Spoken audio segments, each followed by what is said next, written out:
Yahoo! We did it! Huzzah! Chowder. Yeah, your name is Clam Chowder. No, time is a strange chowder. Oh, time is a strange chowder. Got it. Right. All right. Well, here we are once again, my lovely Age of Myth players, for our first part of the epilogue. Delicious stories to tell. Yeah. And, like 99% less death threats immediately starting off. Aaron, I have 1 hit point. I know. That's why I said 99% less death threats. I know that if you fall on the rocks and tumble down the stairs, it is Aaron, over. A deep breath could take me out right now. But chew. In the opposite direction, of course. But yes, hello, welcome. Okay, quickly going through all of the things. Tomorrow, no vampire. No vampire this week, unfortunately. Thursday, no Age of Innovation. But Friday, Star Wars! So, that's okay. Got a couple of days for rest and relaxation of the brain, because mental health is important. And also health is important.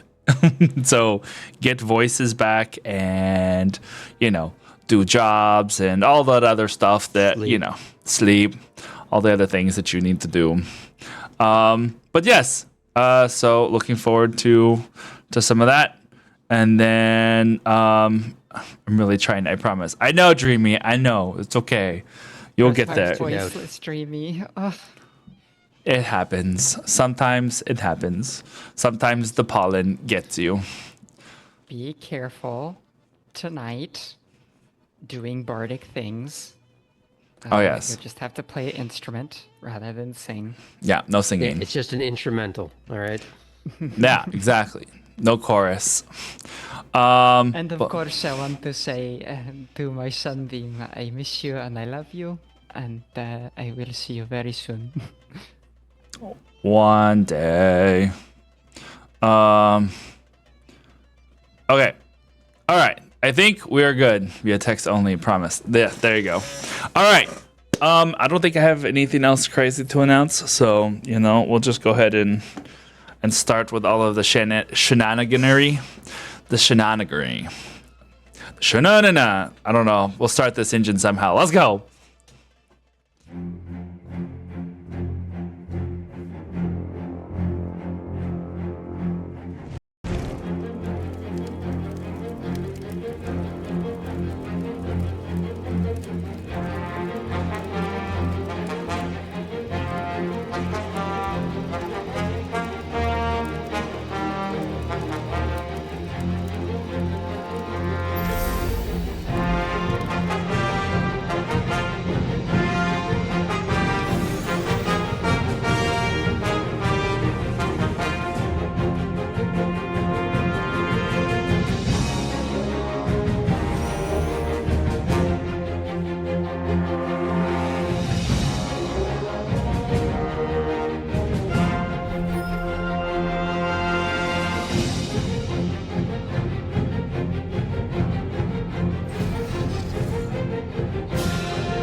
Oh, you thought.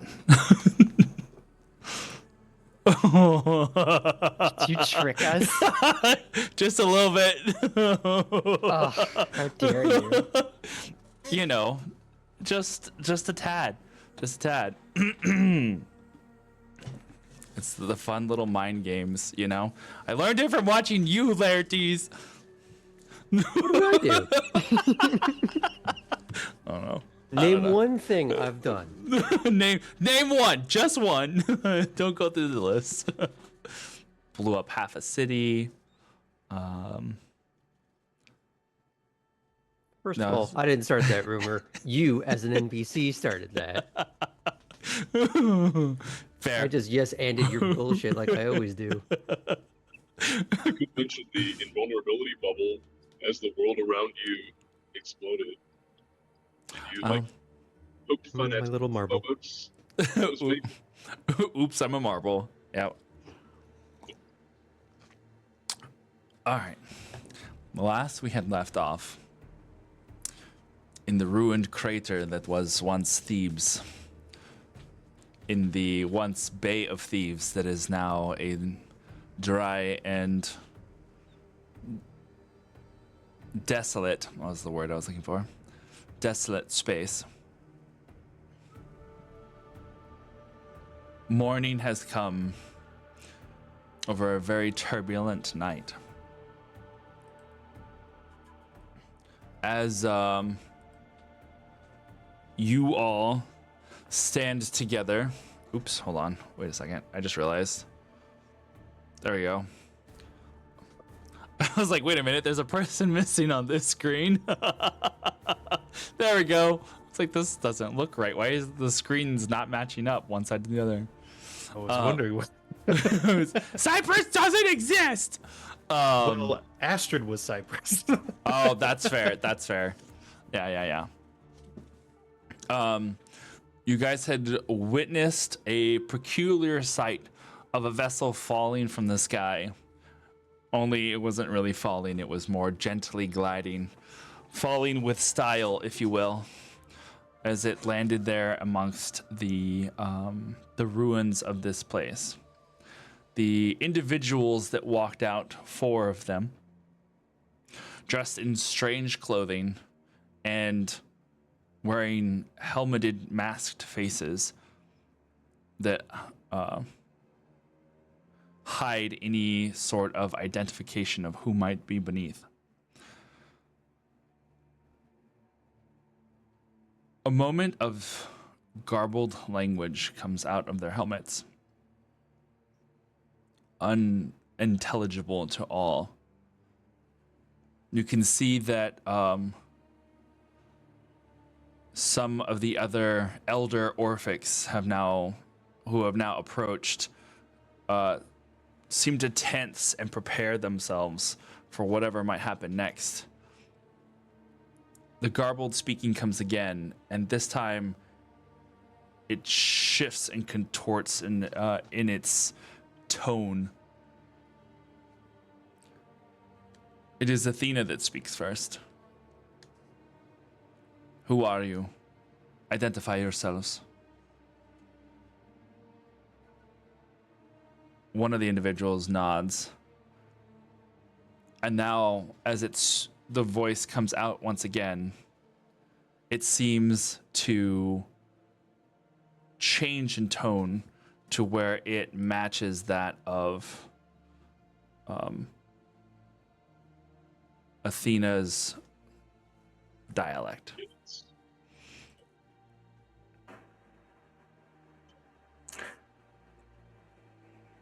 My name is Vali.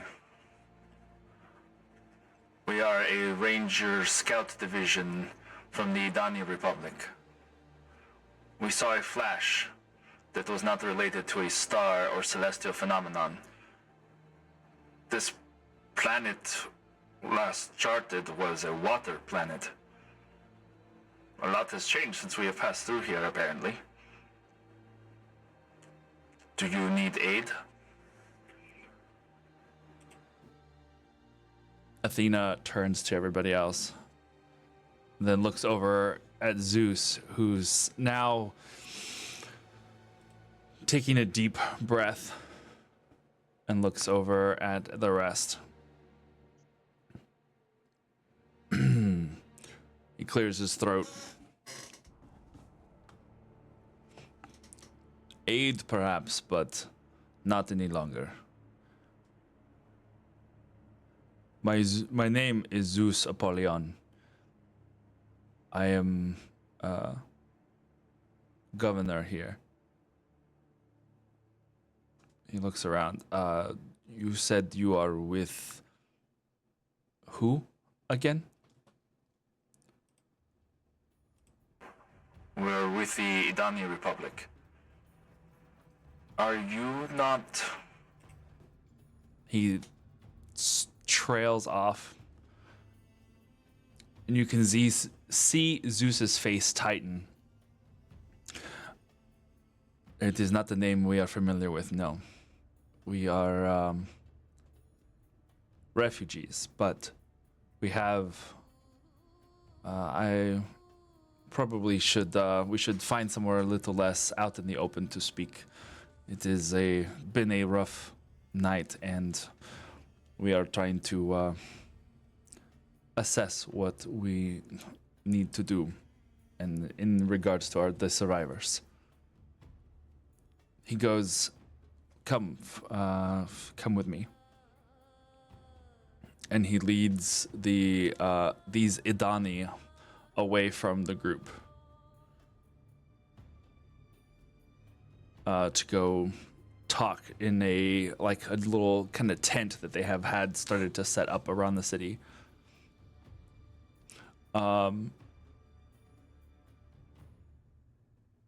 Ares goes with him, as does Athena. Hecate stays behind, as do most of the other Valiants. They still have work to do. And there's definitely a charged demeanor or whisper in and amongst the crowd that has gathered of the Orphics that are here. As regards to you all, what would you guys like to do? Would you like to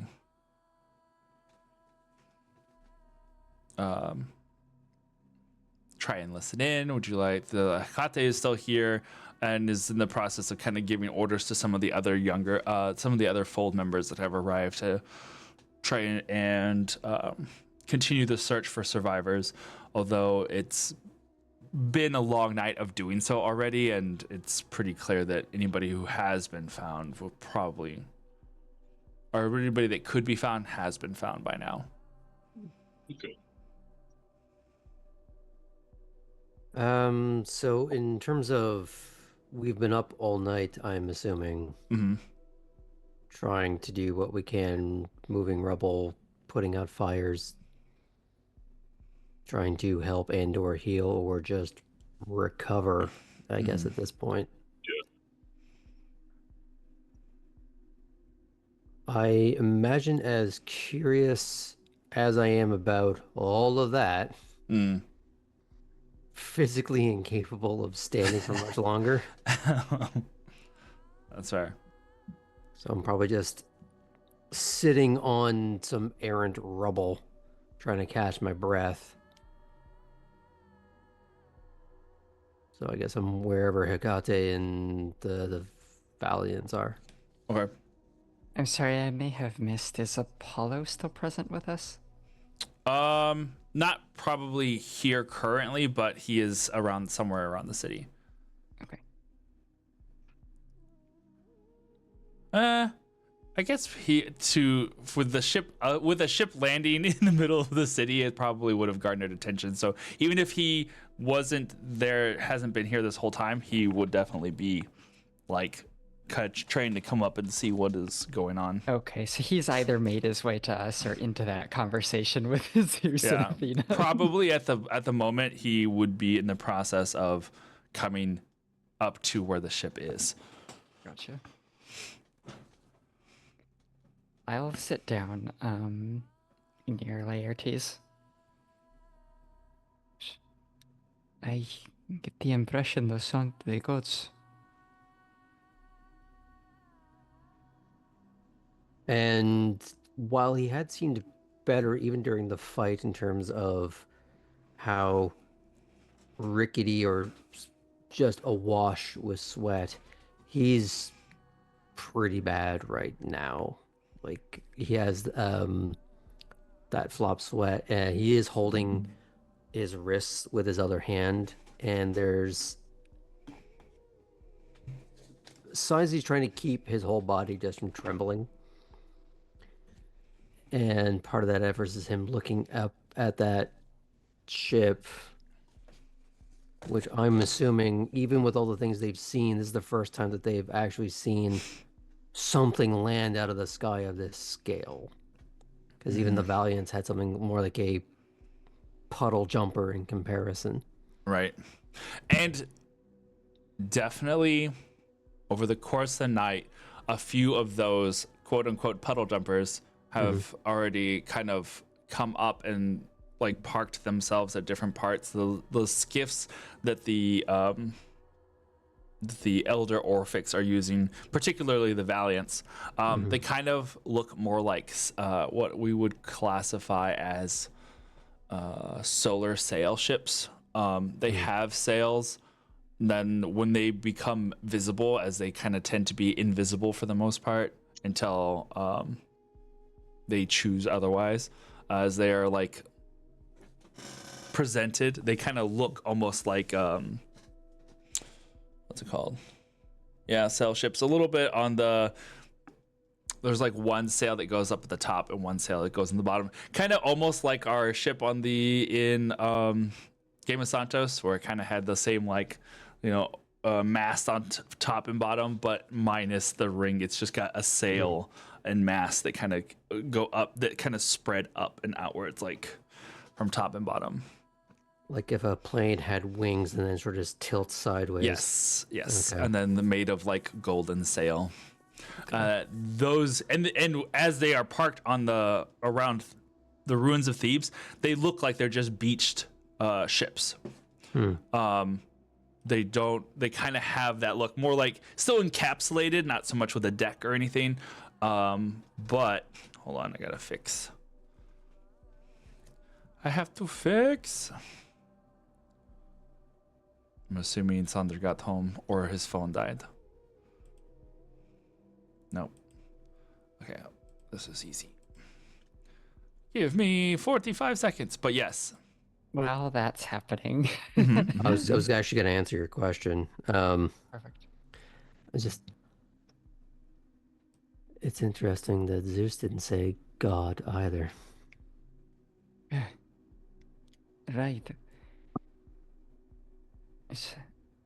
Themisto continues to consider, but then assessing Laertes' state, she goes to her little rucksack made of wooden rods and cloth and opens it up and withdraws a little hard bread and takes some of her sacred honey and smears it onto the bread and hands it over. He goes, look, we had a rough go of it. This is sacred honey, but it's also just food.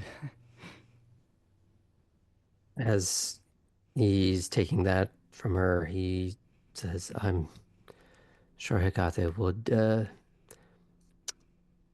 find this sacrilegious. Oh no. Themisto's snakes are gonna kind of peer over towards Hecate to see if perhaps she's heard us speaking. And he'll munch on that. But it's in the way that like a child is sort of like when they've been injured and they're kind of doing that like that weird treble hand thing. They're like, okay, ow. And actually, from Lady Hecate's reserve, if you remember. I do. There was a few things we had managed to get from her that night that came in handy along the way. Yes. These two. Themister's gonna look at the little, like, clamshell mirror that Usort gave her. In that space, that false world that the Phobos sent us to, I needed my reflection to help bring myself to a different place.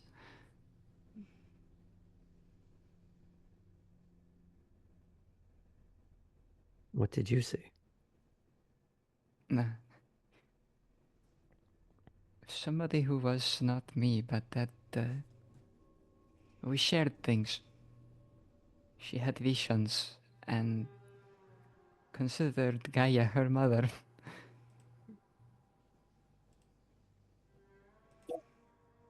And what about you?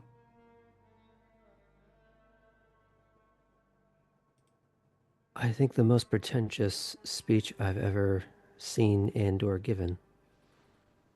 I didn't understand the title one bit. You are at the symposium.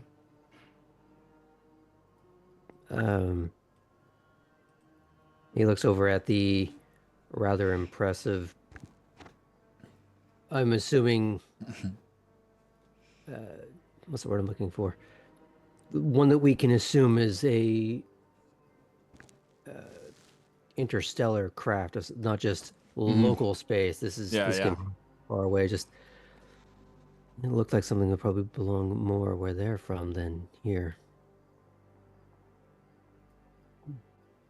The Misto furrows her brow, and her snakes do a couple of extra little slow twirls. Loading. Yeah, exactly. The little spinning beach ball. Cleo just doing a little corkscrew.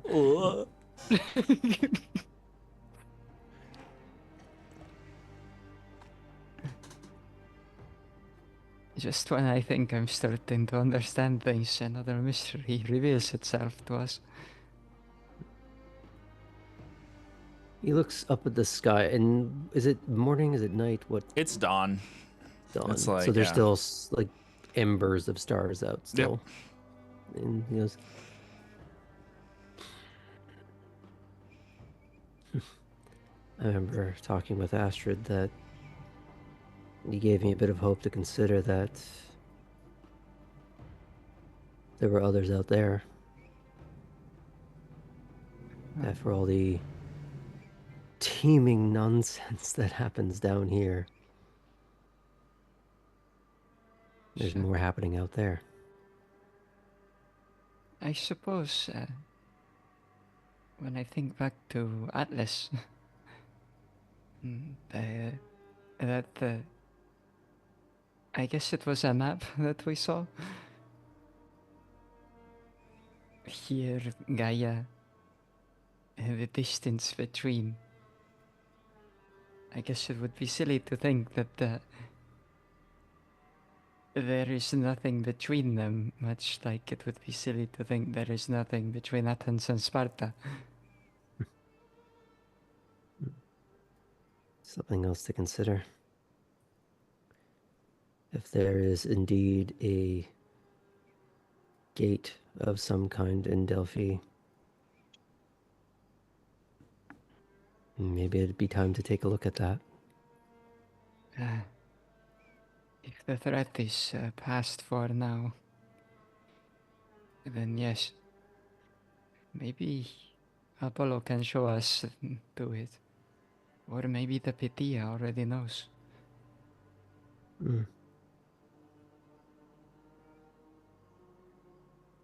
Threat or no?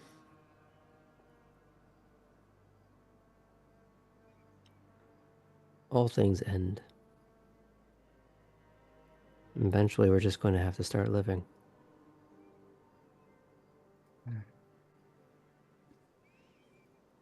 That is a nice idea. Just living, I think. I don't think when we set out on this that I Even say a bit in dreaming would see what was coming.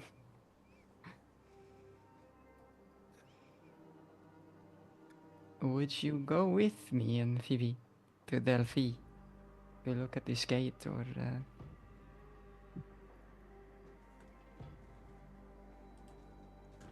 Yes.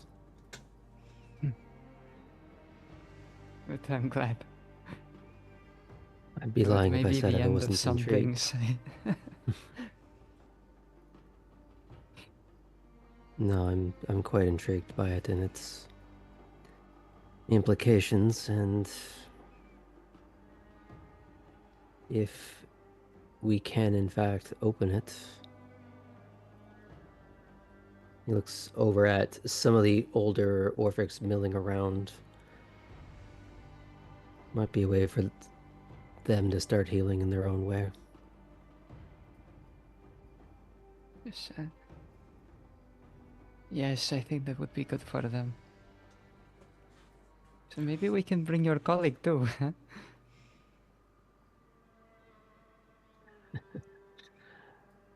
Oh, I should really send her a letter. There's Aaron? what? I was just laughing. In this crazy world, there's like, unless we should send them a letter. It's true. It's just also funny. There's a kind of a sudden gust of wind that picks up. It kind of kicks up some dust from around you and causes you to kind of shield your eyes a little bit as you have begun to recognize that sudden pickup of air from out of nowhere. The just like with most times when there's wind, it's just like you kind of constantly feel it and then it just kind of picks up. This is just a sudden like of gusts of an air, and you can see its effect on the ground around within the next couple of yards. It kind of moves down and around, and then from above you see the change and distortion of light as yet another Orphic craft basically decloaks and becomes visible once again. The little prismatic shell around it that bends the light becoming inert, and thus making this other craft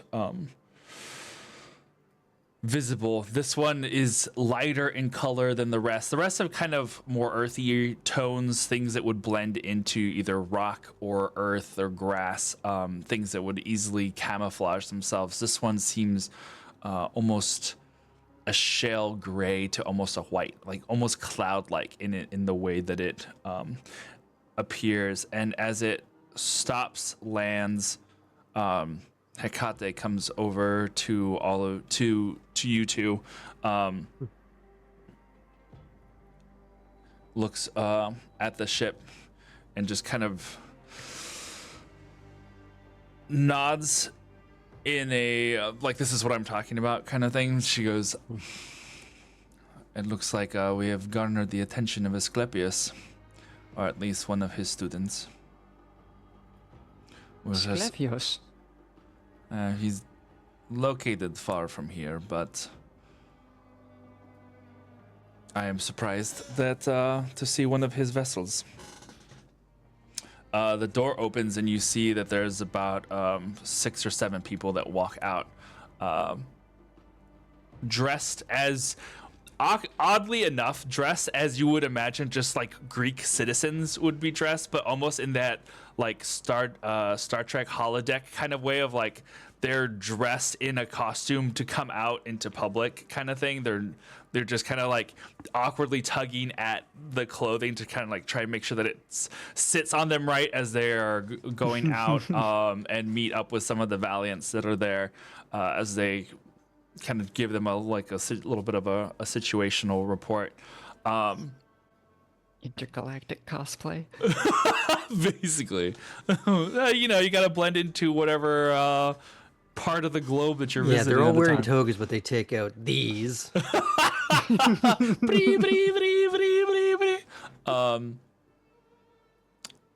Cyprus, for most of the night, you had been consoling Asterion. You had, as I recall, last we had left off, you had run up towards the palace because he had wanted to check. Yeah. Having reached the crumbled ruins of the steps and seen the ruined shell that had been the palace of Ketmea, the sorrow that Asterion had felt was palpable on the outside. You watched as the fire that normally burns across his being as a fire genasi momentarily goes out. The light in his hair, the burning warmth of his skin as he had fallen to his knees and wailed for hours. And honestly, there was not much you could do besides hold him. Until finally he tired himself out, basically. Over those next few hours, as he kind of slept in a exhausted state, the two of you kind of leaned on each other as you were leaning up against some blasted columns, charred and blackened, both of you covered in ash. You both had fallen asleep for a little bit before you awoke to him still silently sobbing against your chest.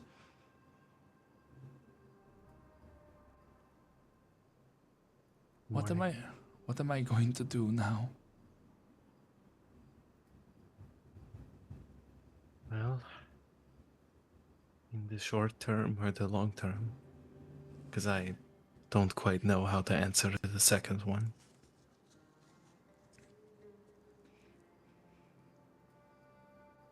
If you want to know the short term, I would recommend finding breakfast, going out and finding what everyone else is doing, trying to support clearing away the mess. Seems like a good step one.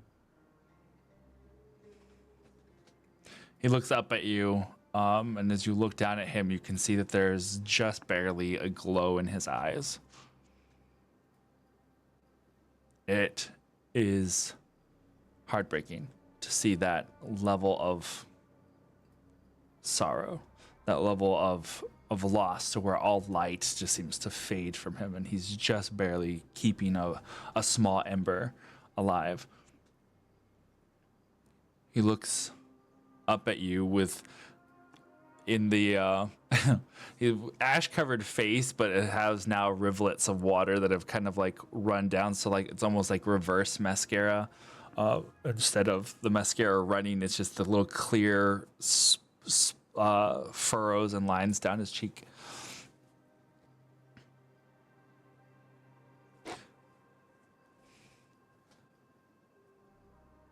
If they're gone, does that mean, do you know what happened to Alexandros? Was he with them?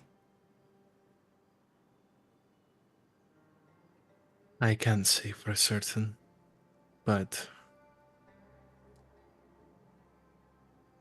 there was a creature that looked very much like him that I had to fight in order to get to you. The eyes Sorry.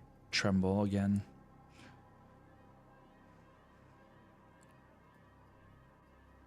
I think you two would have been good friends.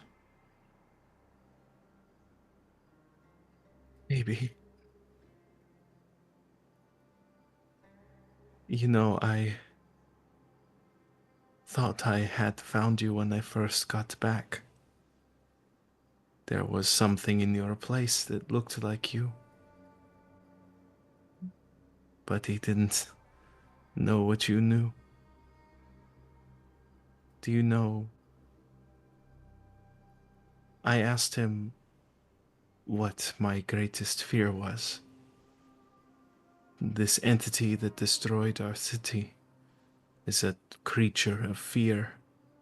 And in some of the training that I received, that we all received, to prepare us for the journey that we went on, we had to overcome a manifestation of our fear.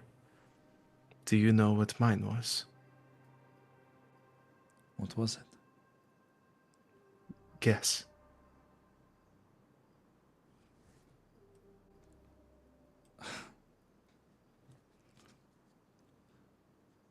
Part of me thinks foolishly.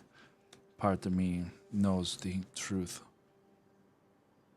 I wish I could say it would be something silly like spiders, but Spiders suck. was it old ladies? No. It You're wasn't old ladies. Have you you're- been talking to my friends?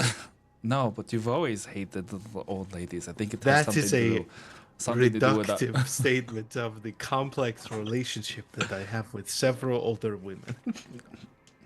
But no. Was it losing me? Cypress will press his face against Asterian's, just cheek, soaking up that stream of tears. I faced it and I came home.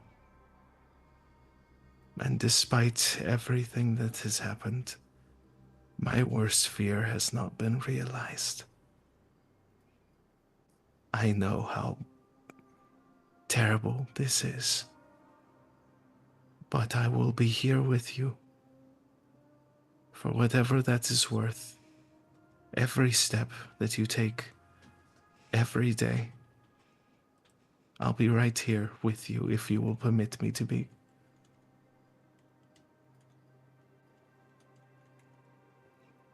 He nods.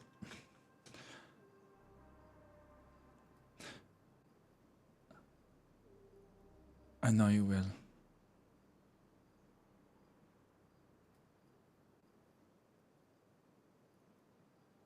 You both hear a gentle rumbling in the sky above, and you look up to see this strange, unflapping winged bird as it flies across the dawn-ridden sky and becomes lower and lower as it comes down to a halt down by the temple district.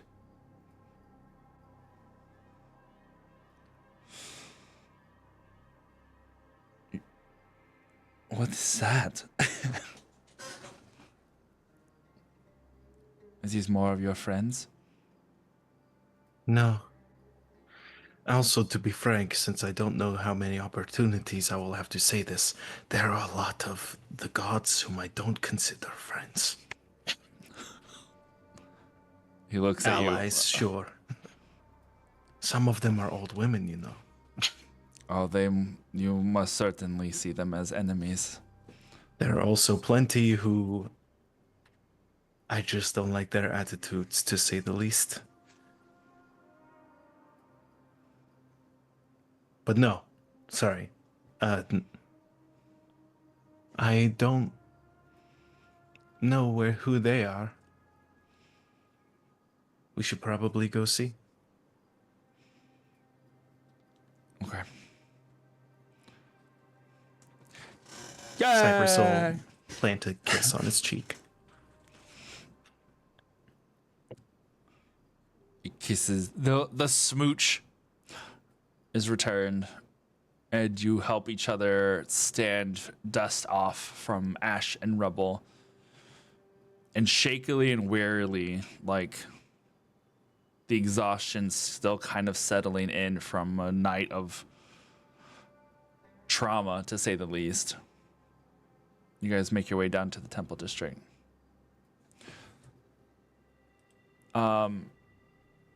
Astrid, Hello. Hi, Astrid. Alrighty. Hello. Dear sweet Astrid. Okay. You had been working with some of those who had been in charge of searching for survivors with your sense of direction, as it were. Just trying to see how you could potentially find a way to aid in the search and rescue process. You had been you had found hold on, I forgot I was gonna grab this page out earlier. You had found a familiar ally.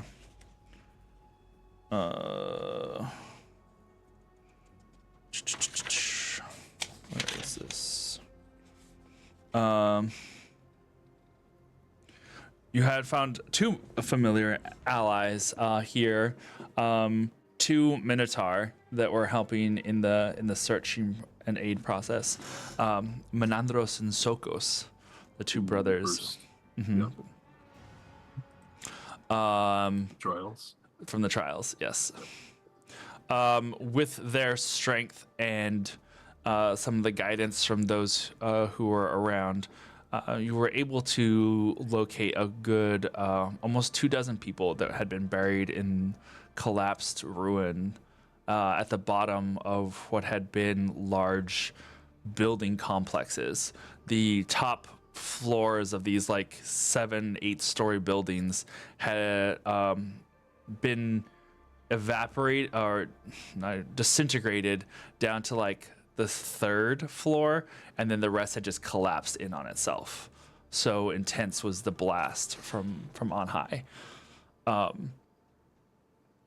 And you were able to find a good several people in this. Or you go ahead. What are you gonna say?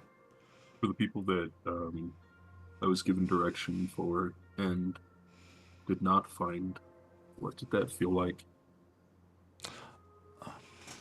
Well, this was less of you knowing that people were here and just trying to basically suss out if there were life signs, period. Listening, trying to feel the presence of someone. Like, there was nobody really around to say, like, oh, so-and-so lived here or so-and-so lived here. And except for maybe some of the survivors. Once you start finding some, then they'll be like, oh, yes, so-and-so was close by. And there's so much that you are trying so quickly to do in expanding your ability to locate something, that it's overwhelming in a sense of just like you dip into this pool, this almost like internal sonar, but it's still so fresh and new in the sense of not knowing specifically who you're looking for. You're just kind of going, so it's just kind of like overwhelming and then focus and then back up, and overwhelming and focus and back up, and it's like a crash course, if you will, and if you suddenly had this ability and you've never really used it as many times over and over throughout the course of a night, that the exhaustion hits in both a physical but more so almost a mental state, to where you kind of have a constant feeling of almost like a constant feeling of vertigo. Okay. Good. But you're, for the most part, any life found is considered a success, because the level of devastation of this city goes far beyond anything that normally that can be imagined as up until this point. But it's at some point that morning when you two hear the gentle rolling vibration in the air, and look up to the dawn sky as this ship descends. Unlike anything that you've seen before, and you've seen plenty of Orphic craft, but this doesn't look like anything of theirs. Even, This is Even Astra's, yeah. Well, yeah, because Astra still follows a lot of the same rules. It may not be entirely like sail ship kind of style, but it still has a lot of vessel-like elements to it. And you see it go and land over there in the temple quarters. Sokos kind of looks over at you as you watch the ship go down. He goes, I don't think that that's one of ours.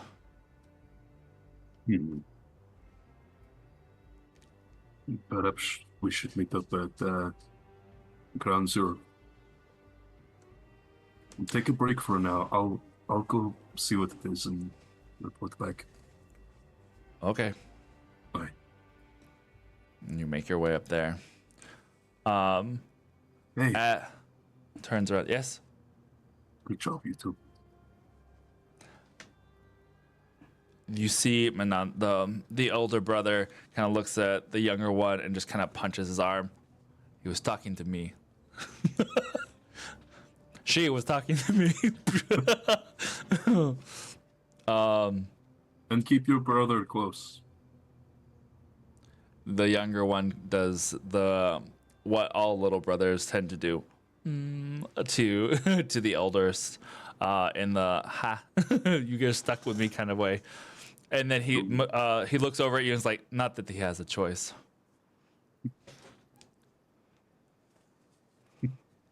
Good. We've You seen too much devastation today. back at the temple, Hecate, as she sees the people from Asclepius's craft file out, she also sits down wearily on the other side of Laertes. What a night.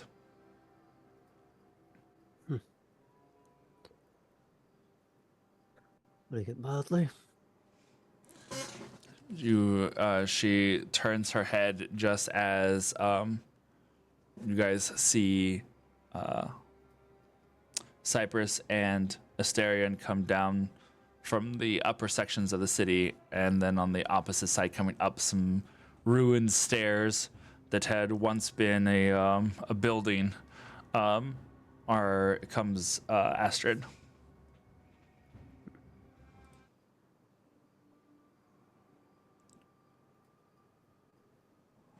I was doing that then.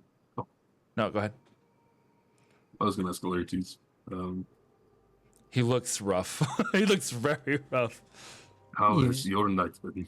Yeah, he looks a bit pale, but in that way where someone's been out in the snow all day and has a little bit of that slight pink in the cheek. Tired. Come here. I can do some things. She's gonna use one of her first level spell slots transferred from a wild shape that she hasn't used yet, and do some healing on him.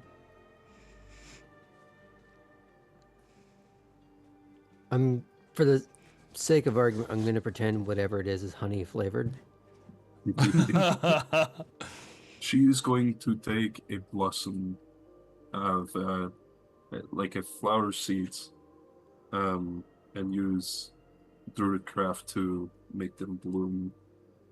These are edible flowers. They'll make you feel great. Not the psychedelic. I was gonna say, I was like, woohoo! Oh, I mean, it's been a while since I've done the whole college student thing, but Professors need to have fun too. Isn't that what how you get philosophy? You guys just take a bunch of shrooms and think we're art. That's what I always assumed it was. definitely some of them. There's something in the incense. I get As to through these- marking papers. He's not a follower of Dionysus running around in the woods. He's a man of the arts and mathematics. Speaking of which, has anyone seen Aretino? No? Uh, Have you? So, no, I was hoping he would have found Maal. he did seem that that was his goal. And Lady Hecate, you haven't seen them, have you? No, but I also have not been looking. It has been a little chaotic as we try and scour the city what we can. I did want to say, in all of the chaos, I am extremely proud of all of you. You all surpassed even what I had hoped to be able to accomplish. And this was far from anything that I had anticipated you would undertake under a first trial period. I had expected some, maybe some particularly potent bandits that had uncovered the secrets of an atlas by accident. I did not know that it would have gone as far down as it did.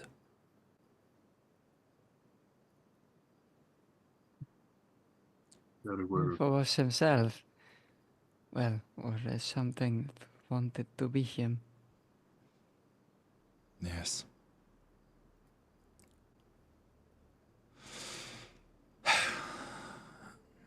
From what little I have spoken to the commander, well, to Zeus, he has given the blessing to continue with the construction of the fold. Is we're going to devote a few resources and a few more hands to help put something official together. there are some He's, people. So, No, you go Astrid. I've said enough. I'm tired. there are some people we have met along the way. Those who could bend fire to their will. Other Orphics that we've just met on the journey who, I think with the same training, would be just as powerful as we have become, and maybe even more so. If given the chance. That is the dream. That is the hope. They're around. Ready. We just have to find them.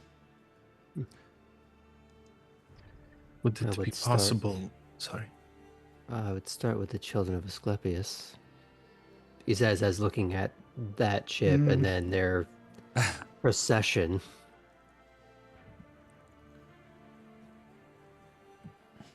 Would it be possible, Lady Hecate, to ask for any resources to be dedicated to the reconstruction of my city?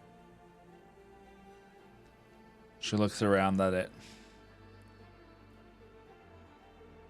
It is possible. But you will have to see if there would be anybody who would be here. From what I have been able to discern from talking to the survivors, they do not wish to stay. Do they know? There's going to be some time before this place is going to feel safe again.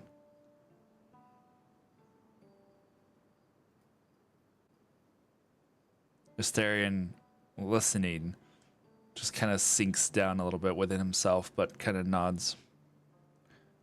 I would not blame them. It is a difficult thing to lose a city. It is even more difficult to have lost a people. Do One they day- know where they would go?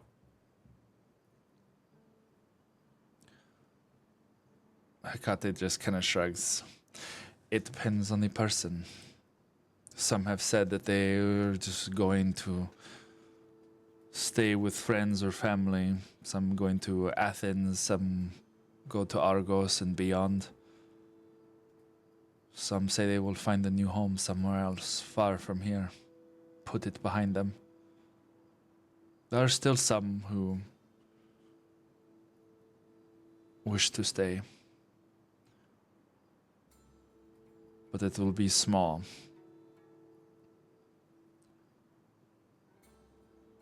And there are things that we must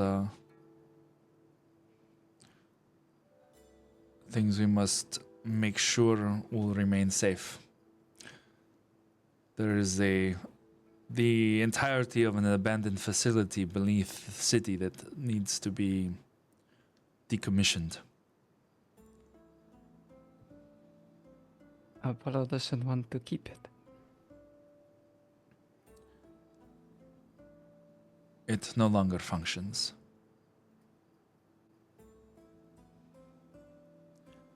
There is talk of him returning to Olympus, as they have facilities there that are capable of containing him. Until another Krios can be perhaps found and used. And so his second hermitage comes to an end. She nods and looks over at the tent where Zeus and Ares and the visitors have been inside. You see that off in the distance, Threnian, a very large ancient bronze dragon, and Penthos have been speaking for a while before Threnian also departs and goes into the tent. The dragon and Penthos kind of speak for a while before they continue to walk down into the depths of the city. Let's see, let's do this one. Hecate just kind of leans back as she sees the morning is starting to kind of coming brighter and brighter. We should probably rest soon. Please, friends, eat. The Misto directs everybody to the little hard pieces of travel bread and the honey. You may recognize these. She looks at Lady Hecate.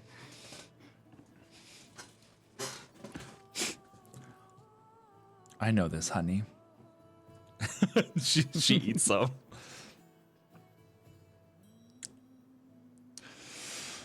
During the talk about Apollo and the dawn starting to rise, the Mister would have taken Phoebe's hand in her lap and just kind of held it next to her. Mm-hmm. Over the next hour or so, as you guys kind of munch on a little breakfast, taking a break, now that you all are sitting and still, the tiredness from the last day really kind of sets in. There are multiple tents that have been set up along various boulevards where people are being wounds are being tended to. You do find that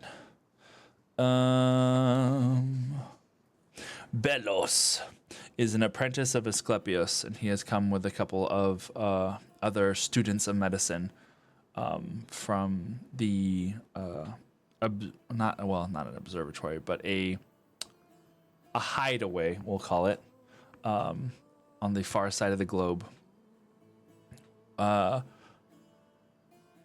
He comes by and checks everyone here's wounds, making sure that whatever healing he can provide, he provides. But nothing does better for the soul than a good sleep. So as with most of the tents, they are nice and dark enough to where they can shield you from the the brightness of the day enough to where you can find a cozy spot to rest. And you guys can take a long rest as you sleep through the day.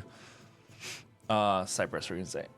Before Cypress does that, he will approach Asterion, and while the day is waning away and we're all extra tired, he walks up to him. Asterion, they mentioned an exodus of the city. He was there. No, right. Leading into the subject. Oh, yeah. And, well, I'm sure several will take that. I think it is in our best interest and a duty as those who, in my case, serve, and in your case, are those who are still in charge of what remains here, that we should go amongst what remains of our people. At least see them and talk to them. Try and see who is still willing to stay. At least get the conversation going. No shame for those that leave, but maybe we can persuade some who otherwise would that it's worth staying.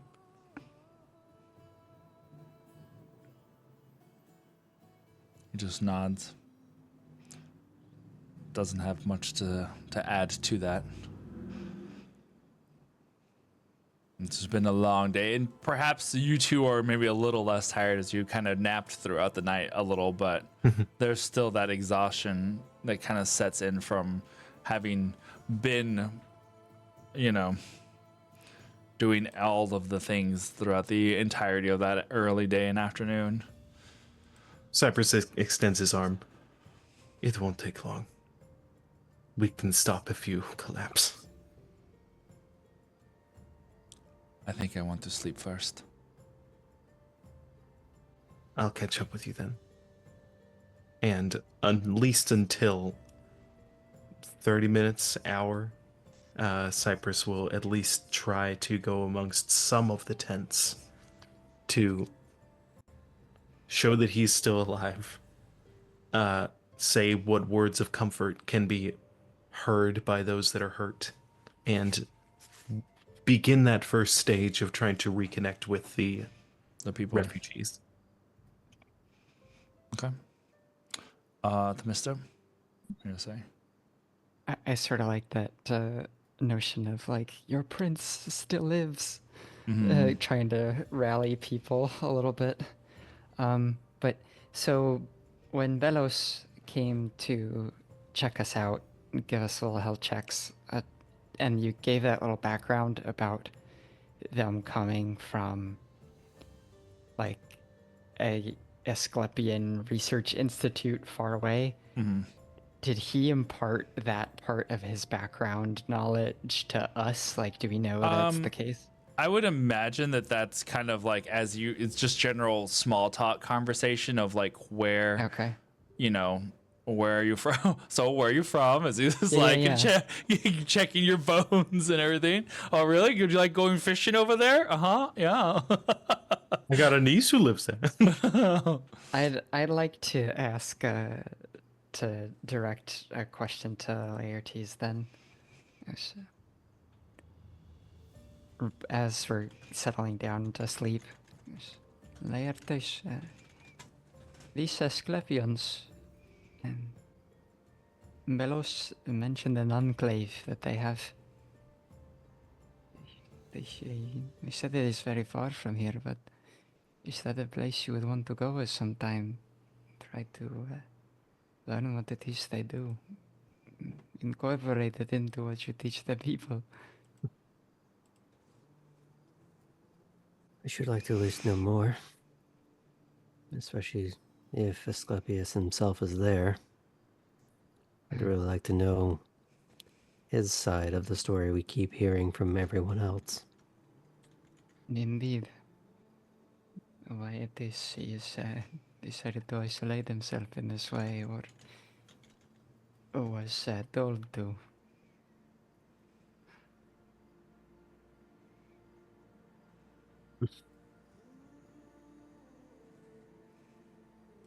It's a lot to take in. Wanting to be the one who documents all of these things and shares them. Maybe not with the spin of Ma'al, but I suppose I'm just coming to terms with the idea that I might even have that time.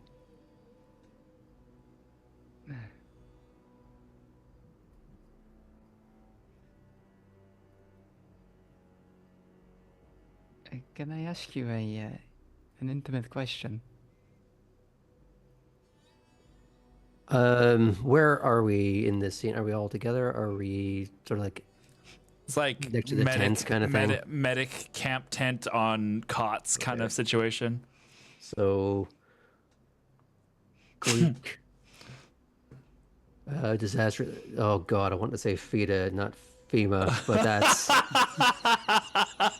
Oh no. no. So we're at the feta tent. It's like Greek mash over here. I would watch the shit out of that. Are you That would kidding be me? cool. Ancient Greek mash. I guess we're just yeah, but of course, oh, I have a sliver. Oh, guess we're gonna have to amputate. Oh, amazing. So I imagine they've probably just been looked over, and the Asclepians have wandered off to see their next patient, kind of thing. Yeah. So he'll look over at her tiredly. Of course, I think we both earned it.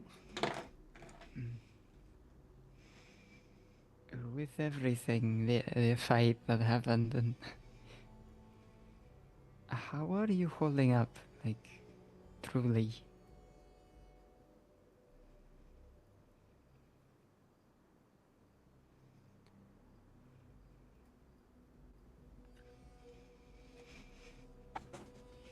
He kind of stares off for a little bit, but it's not like shell shock or anything as much as the faraway look of someone who's trying to compress a lot of things down into like a few sentences rather than the diatribe he could do.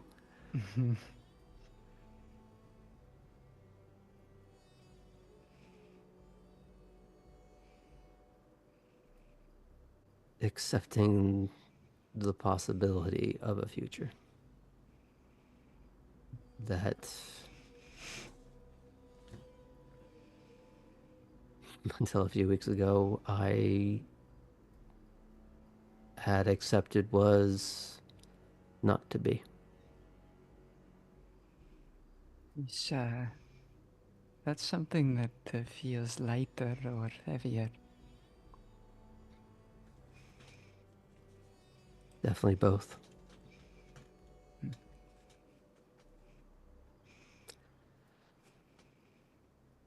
But how much of it is true remains to be seen. Sure. Perhaps Nope. that is something Asclepius could help answer to. Perhaps the children that we met before, one of them had mentioned that they'd seen a few ones like me before.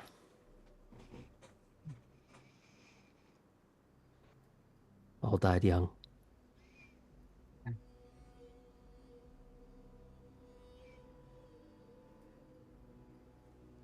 And while he gave me a few ideas on how to ameliorate the issue, the sheer fact of what I can do is what's doing it.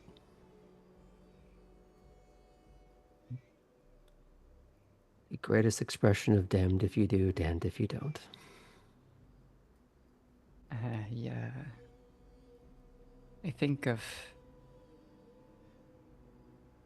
when we saw the body of Apollo for real. He was as the sun.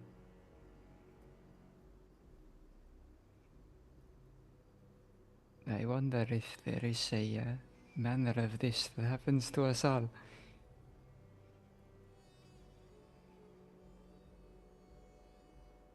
One mystery that still perplexes me is what happened to the one that I tend to get compared to. Kronos. Kronos.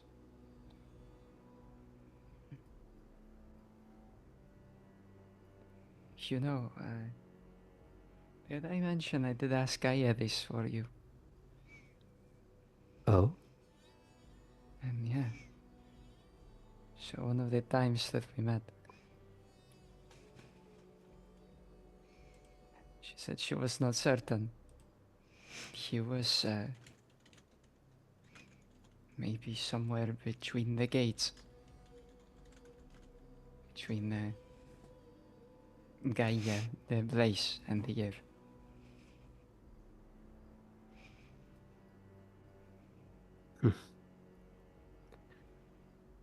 Well, as the visitors, I think, help illustrate, there's a great deal of space in between, isn't there? Mm. Who knows? Is Astrid in Eyeshot?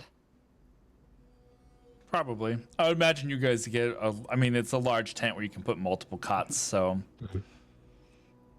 Themista's definitely gonna look at Astrid when Laertes mentions these visitors from another place. Like in the morning, I think I want to ask Astrid if when she went to sailing, she saw them.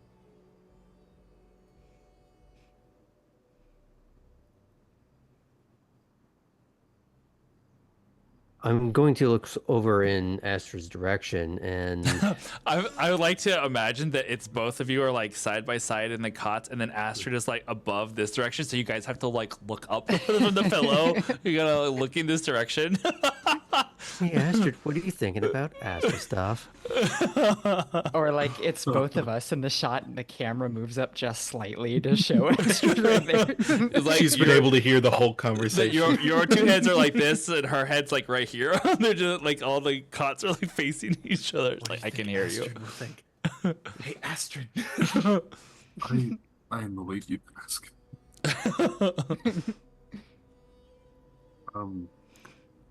When I went into the sea of stars with Astra, the only other beings that we encountered were the ones who lived on the moon.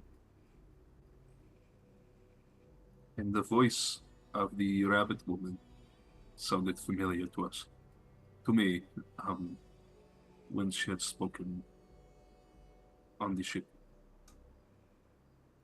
I recognized her when we met her yesterday. Or yesterday, yeah. How did the moon look when you went there? How did the moon look when I went there? I mean, it wasn't so I mean, much it as looked like the moon, right? yeah, it didn't so Yeah. much look like you didn't go to the moon. Right, It was yeah, more because it of was the like comms. the control tower, yeah, from the moon that had reached out to you. Which I guess if you want, I can edit that together and I can post that because I do have that recorded. So, I want the side quill, Aaron.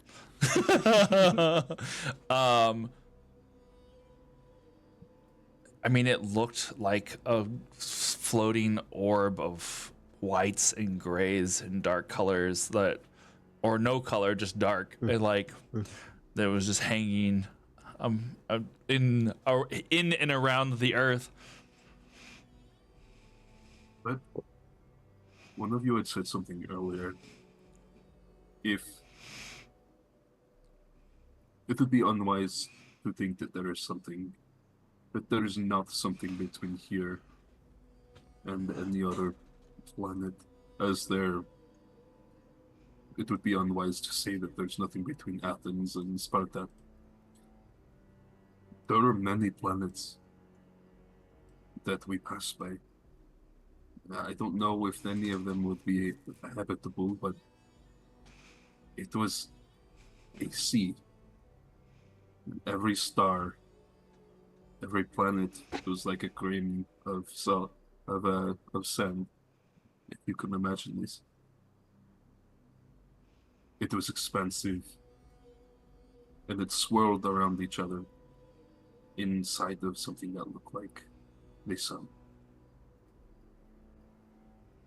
We see our own sun as the center of our world, of our universe, yes. But this was bigger than this. And who knows what beyond that.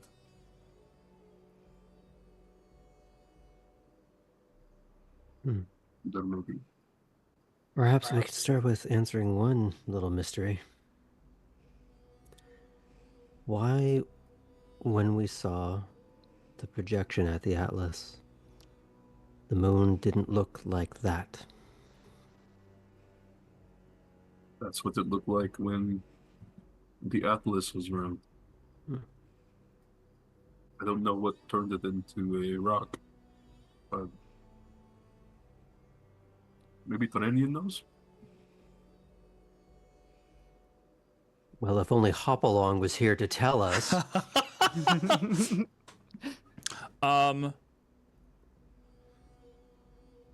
While you guys are having this conversation, Hmm.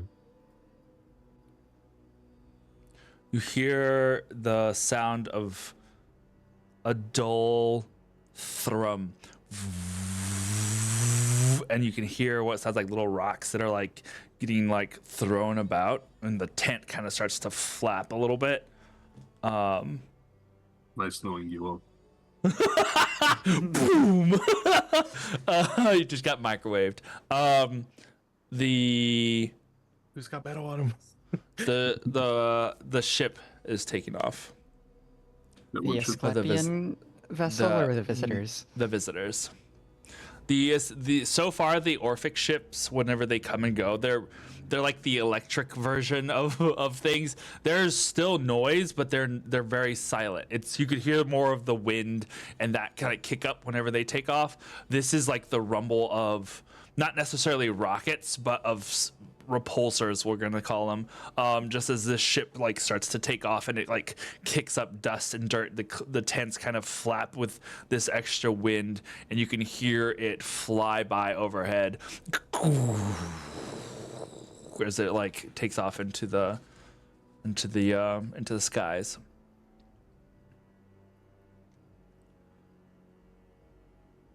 There's a moment of quiet, and then you can hear more people outside. They're just like going by and talking. You hear Zeus's voice as he goes into one of the tents close by. Like, I need to sleep. And you hear Ares. Understood. Get some rest. We'll talk in a moment. We'll talk when you awake. You hear a silence for a minute, and then approaching footsteps. And the flap of the tent kind of peaks a little bit as Ares like looks inside. I'm envisioning this moment of like parents checking in on the kids and the tent in the backyard. Like he's just kind of checking to see if you guys are awake or asleep, or Lights on, books out. Phoebe's had a lot taken out of her. I imagine that she's laying No, with her head in Themisto's lap, but Yeah. Themisto's still awake chatting. Now, are you guys like laying down and like do you show that you're awake, or do you just like not say anything and see if he says anything? Astrid's going to turn around and do like the That pose. and be like, "Hey, Dad, we're just planning your takeover."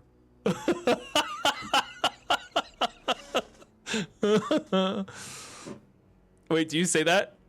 I'll say that. It's like he just shakes He's his head. late, but Yeah. Just shakes his head. I don't want to hear you call me that ever again, please. Roger that. You all did good. I'm sure Hecate has already told you this, but you've deserved a rest for at least a century or two for all that you have done. There's too much to do to rest that long.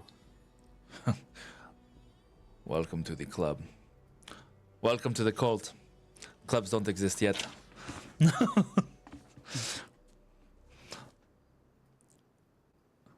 There is always going to be something to do, especially for us. But we cannot get it done if we do not take care of ourselves as well. Such words I did not expect to hear from the Lord of War. Tired soldiers make crappy warriors. Rest is important, just as much as endurance and stamina. They feed into each other. God damn it. Tara just said Ares, Lord of Good Night's Sleep. You're taking a nap. Go sleep, go sleep, go sleep, go sleep. The Warons. Yeah. All right, children, time for bed. You can't kill people if you're tired. I'm sure that there are plenty more things that we need to discuss, and Zeus wishes to have an audience with you all, and once you all awaken again.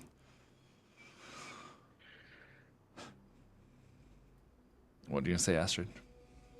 No, I wanted to do something aside from this to finish this off. Okay. I'll answer that. It's like, well, we'll see if in the morning we will grant it to him. Don't think you understand who you're talking about. Lest I forget, it was you and Hecate who taught us to be this way. I will deny that to the day that I die. Just remember that. Get some sleep. Rest while we can. Was there anything you wanted to tell us before we go to sleep? Anything without the Father of the Gods? He looks over in the direction that you assume that that is like where Zeus is at, even though you can't see, you can't look that direction or whatever. You would.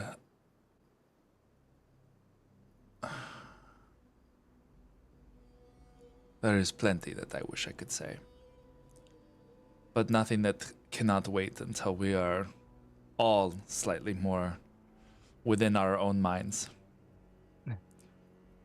Just so.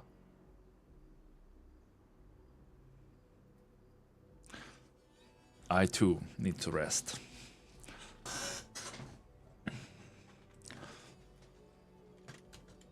I thought that we were talking to Zeus at first. And now I feel really, really bad about the father joke. Because that was not my intention at all. That's why I Based on the thought current events. I was kind of so Not sad. do that. So I was kind of like, In your defense, I thought it was Zeus at first as well. Yeah, okay. I did too. And then Oh, he's supposed did to be you? a warrior. I'm No. like, oh, shoot, okay. yeah. Hey, Daddy. Sorry, wrong I would person. not have made that joke if that were Ares. God. I was I know curious. Phobin's dead, but we could be your No.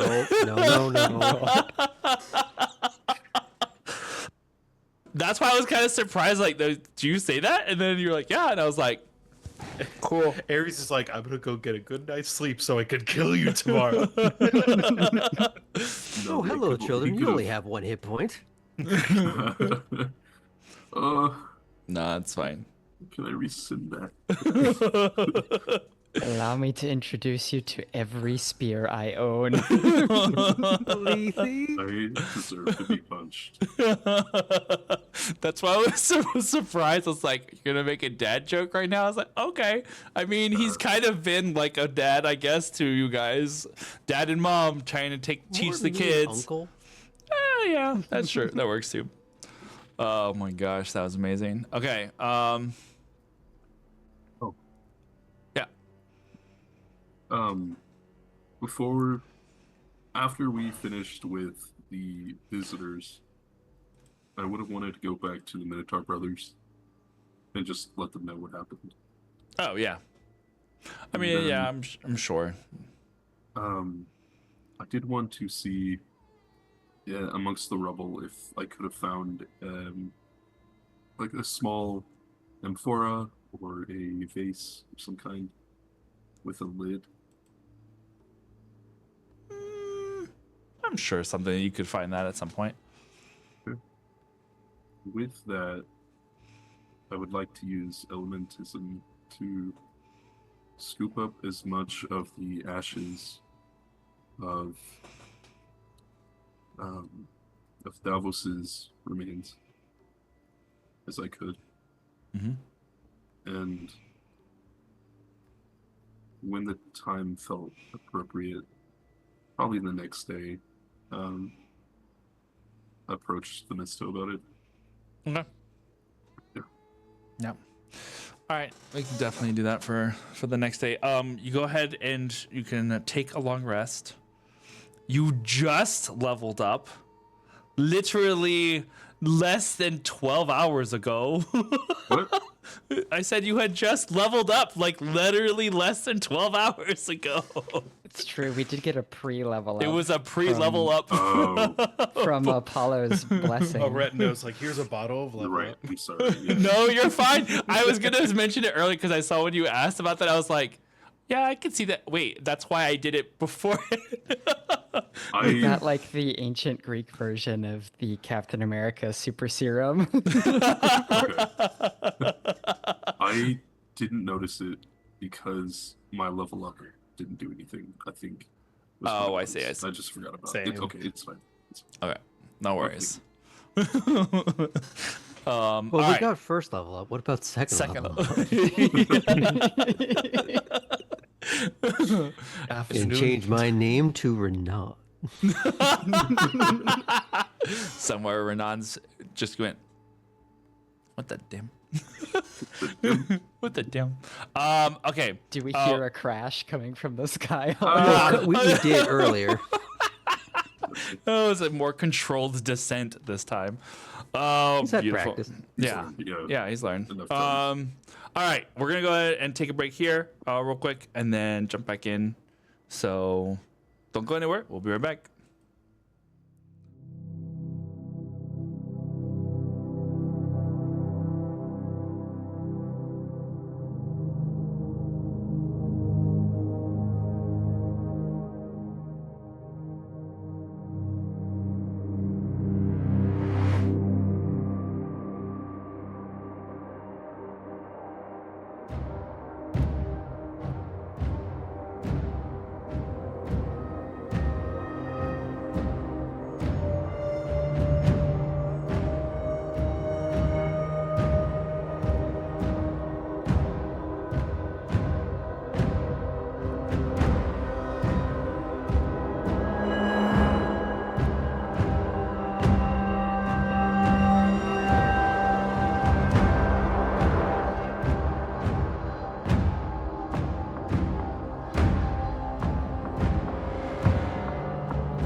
Yahoo. Okay. All right. You wake sometime in the afternoon as the sun is starting to set itself. You're probably going to need to reset your sleeping patterns, but in the meantime, That academic life. yeah. In the meantime, you awaken to a more subdued ground zero, as it were. Over the course of the night and most of the morning, not that there had been a lot of yelling and shouting of orders, but it was still that busy hub of activity as people are quickly trying to do what they can to help in this turbulent time. They do as best they can to help try and find survivors, render aid where possible. Now, the majority of the city has been thoroughly combed. And of course, I have a mind flash to freaking Spaceballs, but the majority of the city has been thoroughly combed for survivors. And those that have been found, those that survived, have been found.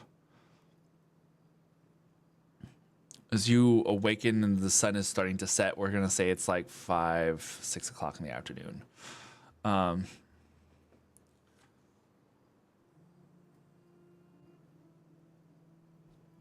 You can see that there is a little bit of a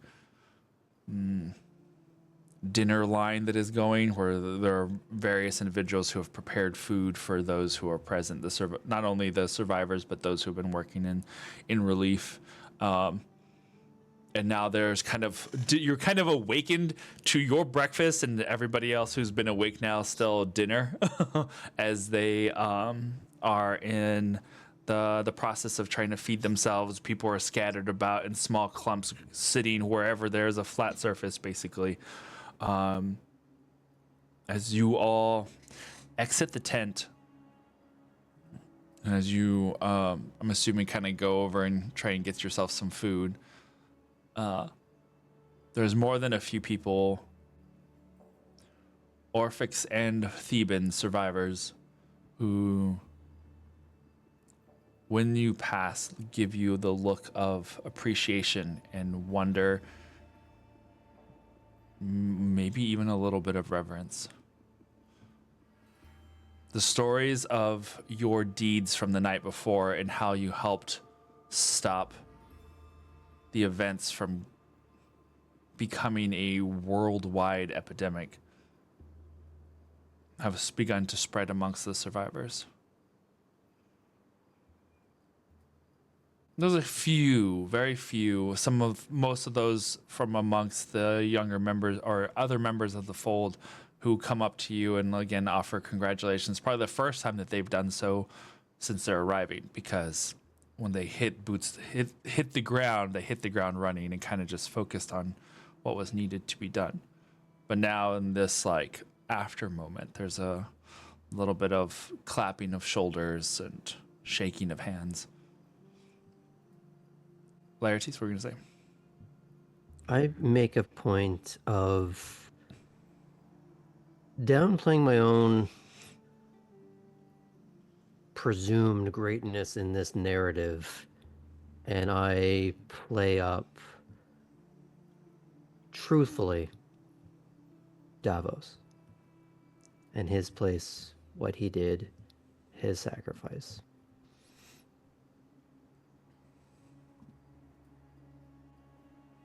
There are a few. There's probably Sorry. No, One further add to it. Yeah. That it wasn't just. There's probably hatred in the act, anger, but there was love and grief attached to it. That it was not just heroic, and what's the word I'm looking for? Because it's hard to say these things in a fantasy and science fiction world when you don't just say human, but that's the shorthand for, All right. you know what I mean? Yeah. Trying to appropriately give this man the legend he deserves at this point.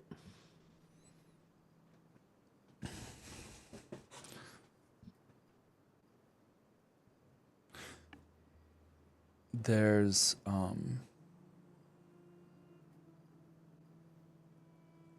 over off to one of the sides as you guys are waiting in line to get food. You see Athena, Threnian, a couple of the other Valiants.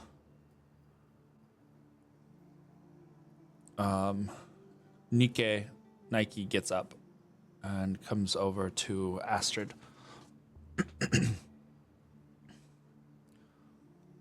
I was given a message by Astra that whenever you're ready, I am to take you to your ship. And It's your okay. crew. Everyone is fine.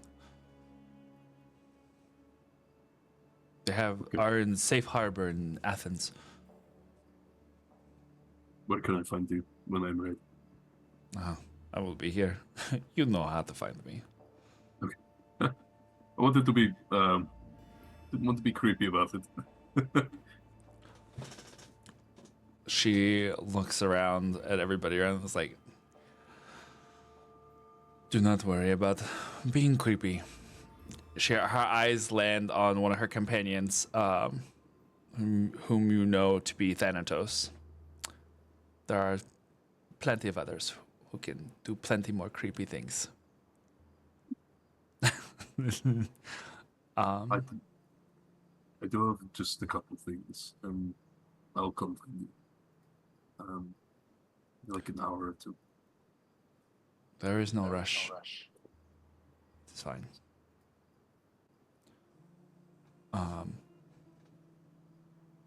But you enjoy your food.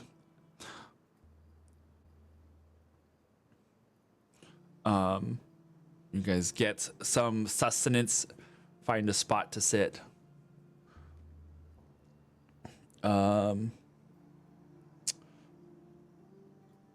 Let's see.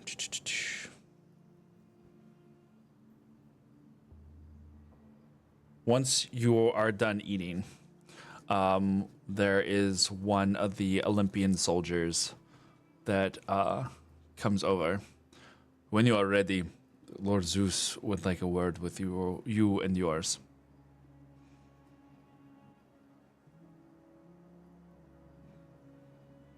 I'm looking to the others to see how they're feeling on that. Who are we to review Lord Zeus? Once Call you him Dad. once you have eaten, of course.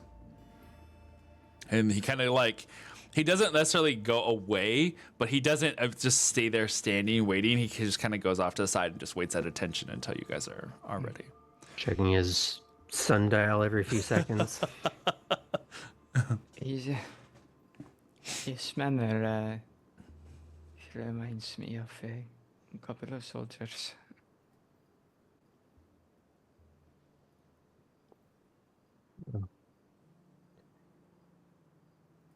Speaking of him,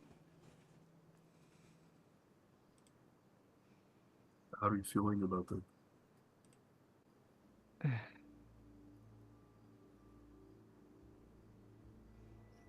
It is a hard thing. They promised themselves to me, to our cause. And I led them to their deaths. So. And I know they would say to me that they knew the risks. That they were proud to do their duty. And they did it well. But I don't think it makes it easier for me.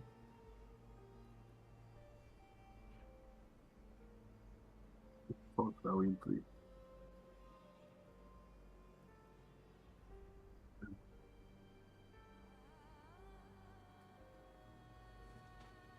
They were with us for most of the time that we were all together. They felt like brothers to me, and to all of us, yes. Ich- Laertes was telling the stories of Davos's bravery. I think we, with your permission and blessing, find a way to memorialize them. Hmm. I think it is okay for us to hold on to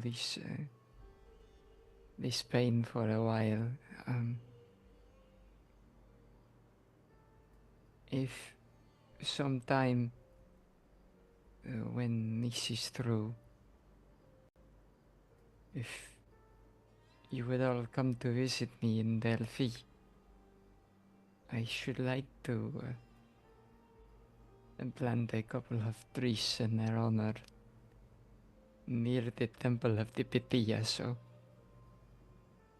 they can continue to stand guard.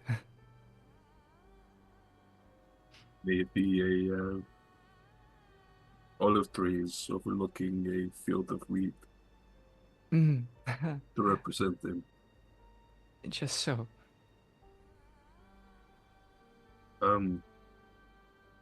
I've been carrying these. Uh, if you want it, and she'll pass you the vase with his ashes. Themister's going to take that, so gently, and probably with a bit of a shake to her hand, but there is a certain ritual motion to it, the way that she accepts it, like she's accepting an offering from someone to bring to Apollo. Scoop it and hold it close to her chest.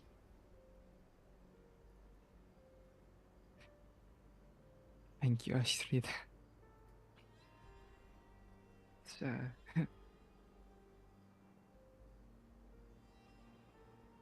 this will go with the trees as well. I wonder if we can ask what became of not Davos, of Xanthus. Yeah. Because they should be together if we can do that.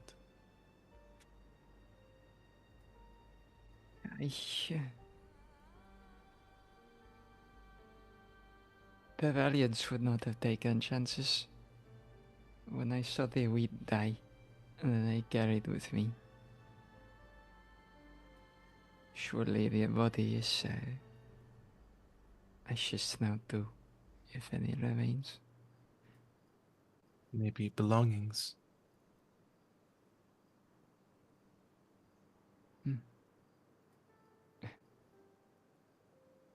They're Guardiani shields, if anything.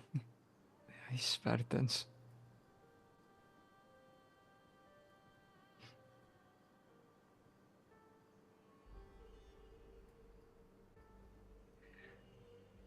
All has record of their bravery, their sacrifices.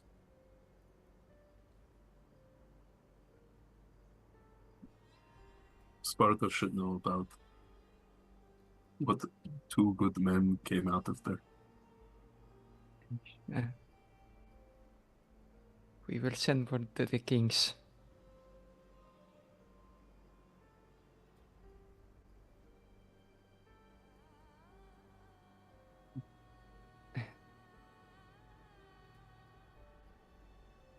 The Mr. will carefully set the little jar aside, and at the mention of the word record, she's gonna look around. the space, seeing perhaps futilely if she sees a retina or maul anywhere. Yeah, I've been kind of doing the same thing where I'm just Mhm. that little awful gut wrenching feeling of maybe no. Mhm. And indeed, every time you see someone new enter the line, move around from into line of sight from a tent,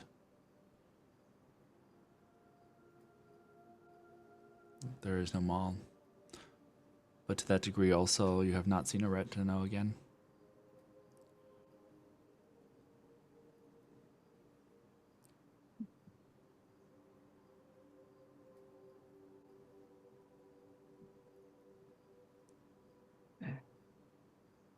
Well, it's hard not to know what happened to some of our friends. Aaron, could I try and sense Maul?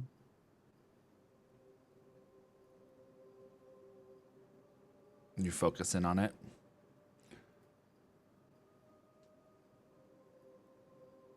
You hear your companions speak of her.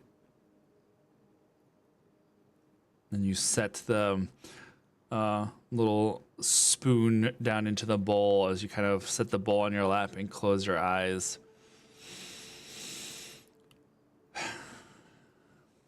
And listen to the wind.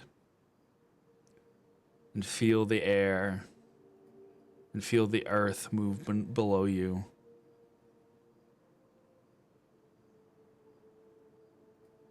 You can hear Ma'al's voice. Hear the scraping of her scales and claws on ground and stone as you guys walked and traveled. The clanking of her bag of goods that she would pass off to every other person to carry for her. Sound of paper rubbing against each other. Scrolls. Mm-hmm. As Astrid's doing this, I actually reach into the bag of holding to take out some of her scrolls that she had given me to carry.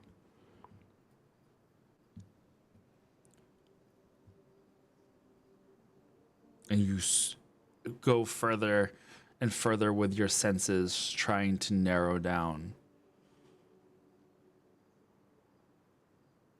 I think about her eyes glinting in the night as I'm trying to sleep, looking for those eyes. You don't sense them.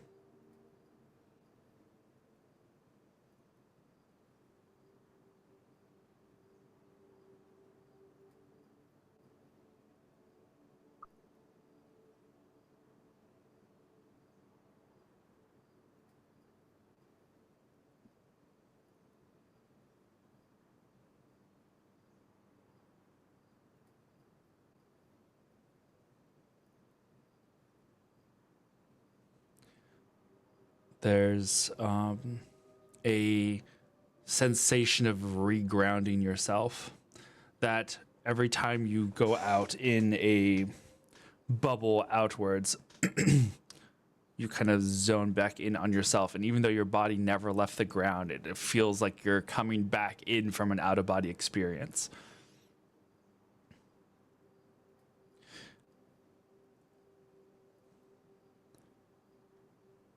Except that you keep sinking within in your pit of your stomach. Even after coming back.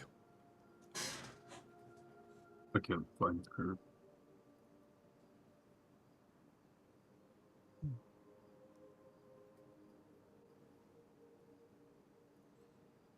The mister's gonna reach out and put a hand on Astrid.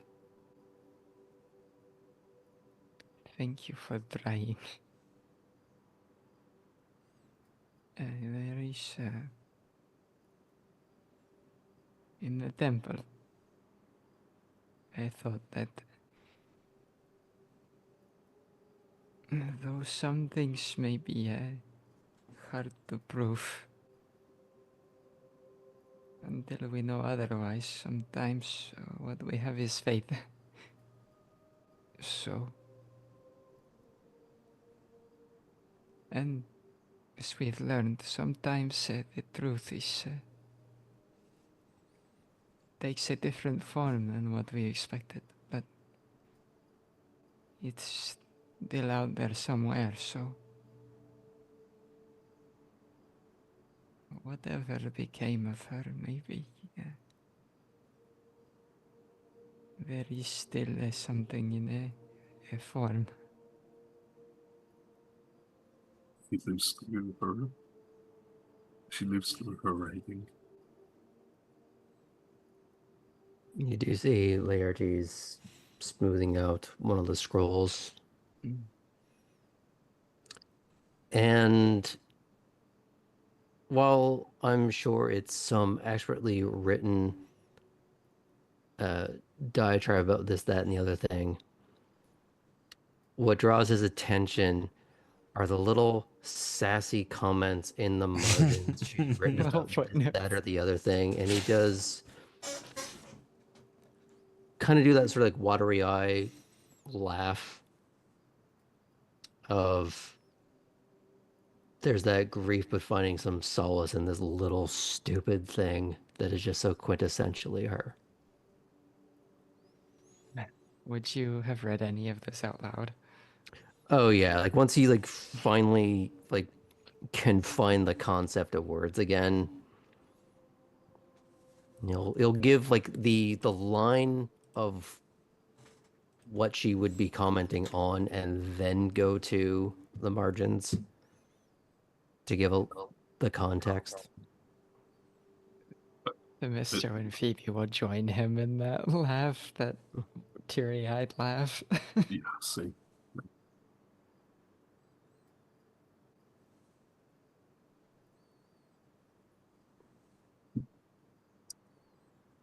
But at some point during this, because of what Astrid did, and finally having gotten a long rest,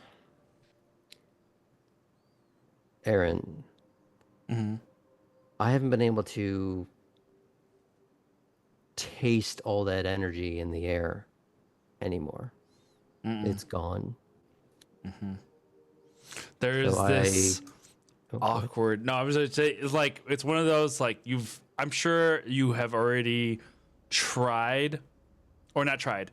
I'm sure you've already noticed this, but now that you're really focusing on it, noticing how silent yeah, the world around feels at least in comparison. in comparison. Yeah.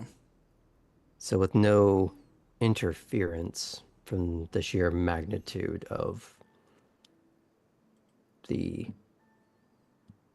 built up static electricity in the Krios, I'm going to do the thing that I was wanting to do but didn't have the energy for. I'm just going to close my eyes. And I know we're pretty much near the epicenter at this point. I'm going to be looking where Phobos was. All the chaos that had happened in this city that's reduced it to a series of unfortunate craters. And I'm going to try and sense the plague in all its various guises a half mile in every direction.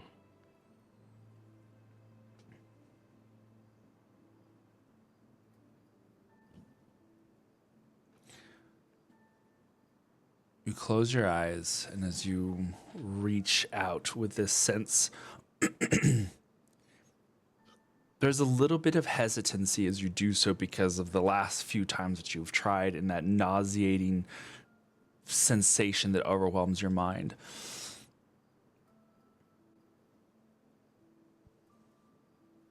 And it's just emptiness. Does that feel different from any other time I've done it and sensed nothing? No. This feels the same. This feels. There's that, like, stomach churn of nerves up until the last moment, and then the stomach churn of, like, but are you sure kind of feeling. And you, like, hold on to that for as long as you can to try and, like, just see if there's just something at the very corners. You stretch to the very edges of your perception to try and find even the smallest little mote, but you don't sense anything. I imagine, due to the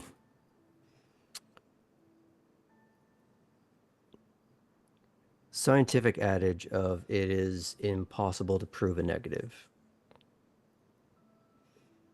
for as long as he lives, for however long that actually turns out to be, he's probably going to be doing that every single day. As many times as he can, everywhere he goes.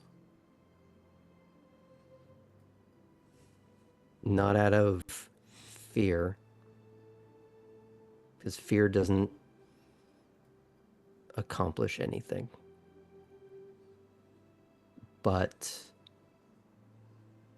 the care of vigilance. That has value.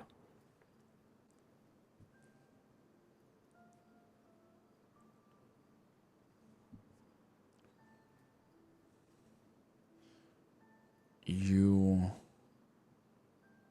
come back to as the last of your meal is finished and the sun is beginning to set.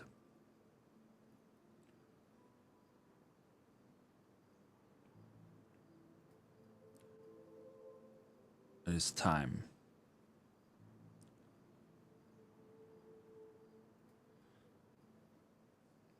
You look to each other and kind of get a little bit of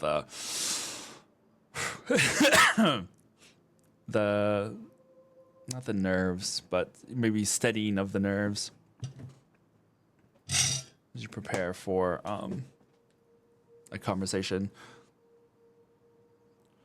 Go over to the soldier, and he leads you all to the commander's tent. Before he announces you, he turns to you all and says, wait. Points over at Astrid, who wishes to speak to you first.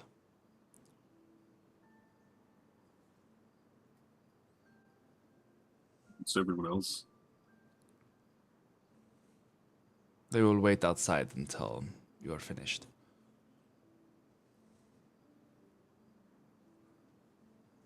Wish me luck. And go with my blessing. If I come back a swan, you know why. You better not come back as a swan. I hope. I mean, I could turn into a. I'm gonna do that. I'm just gonna do it because I can. Hey Zeus, look at this. Stupid sexy swan. I'll take this seriously. You go inside, and there in the center is a box of metal, almost like a chest, and above it a image that is transparent of the entirety of this of the ruins of the city of Thebes. For player reference, a hologram of representation of the city. You can see that there are various little markings that are kind of like hovering as it kind of rotates very slowly. He stands there. At his side is Hera. The other side is Ares. Across from him, Hades, and on the other side, Athena. Zeus looks up as you enter.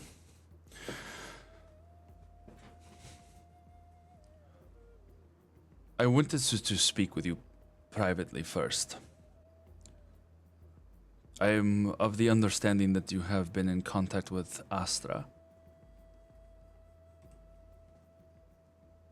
Correct? I have. Yes. And that she has taught you of your astral heritage. She's allowed me to focus it. I don't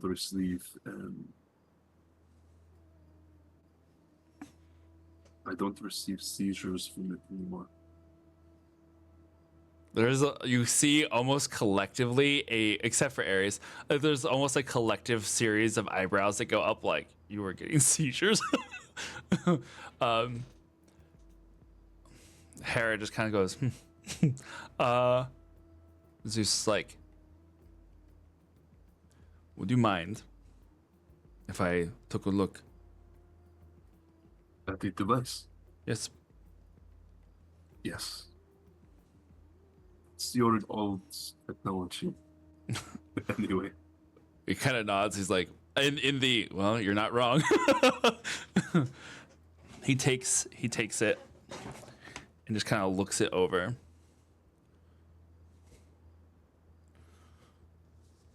Huh.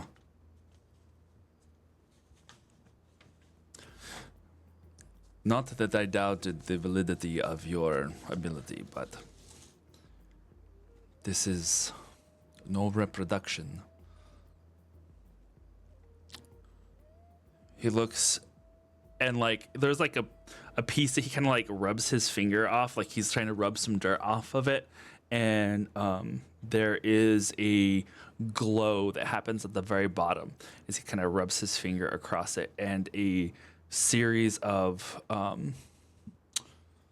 symbols like appears over the skin, almost like he activates like a little LCD screen on the inside, and he just kind of rubs it across until it shines for a minute, and then it just turns back to the same color as the rest of the slate device.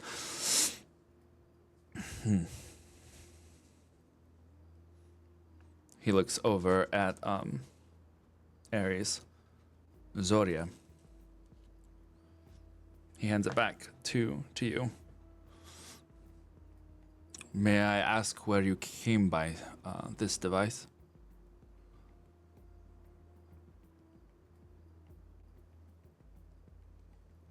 This was a relic that was passed down through my family.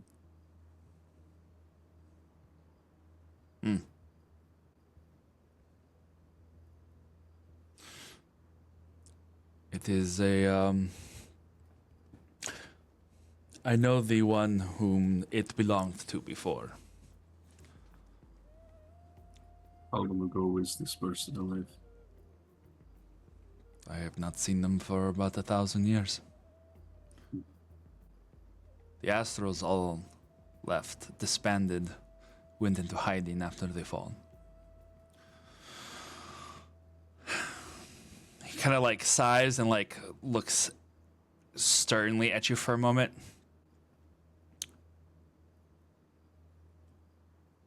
I do not want you to think that I did not hear your words yesterday.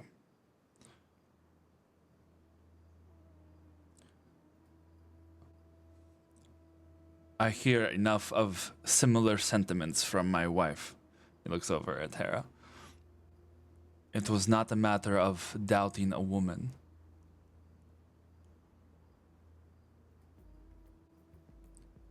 There are certain things that I have come to the understanding of that you and yours seem to be of opinions of. And while I agree with some, with others I respectfully disagree. But it is not because I feel that you are wrong. And it's not out of fear, but out of experience. My choice in initially not supporting the fold was not done so out of a desire for fear of it, but a precaution. I am under the understanding that you are at least familiar to a degree with the events of the fall of the First Kingdom. Some of us saw visions. Do you know what it was that happened that night?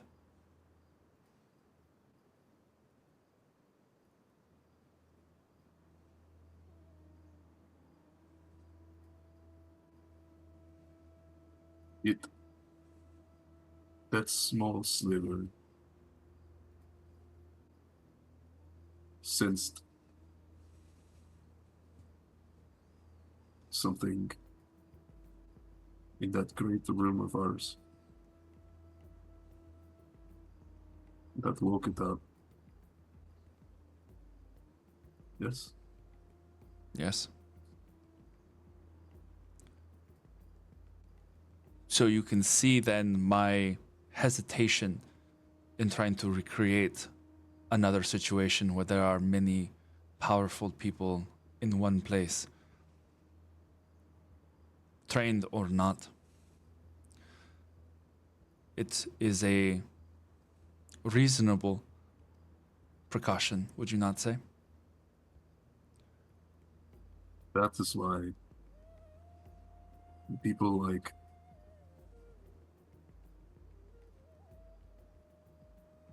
my party, at least though their taste there,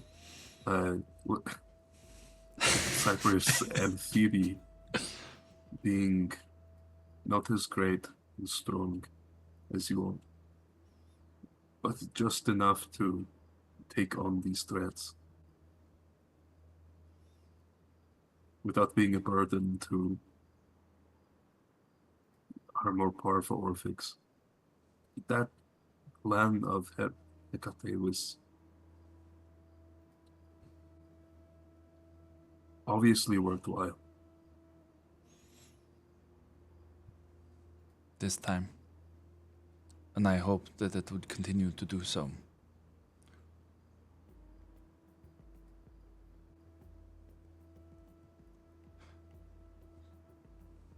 There are things that I do fear, but it is also that fear that is a healthy one. It keeps me alert. It has wounded me enough. And he, moves a part of his hand past his eye, and as he moves his hand away, you see the illusion disappear where a gouge across his skull has taken one of his eyes. Before he covers it back and the illusion of the two eyes remains. There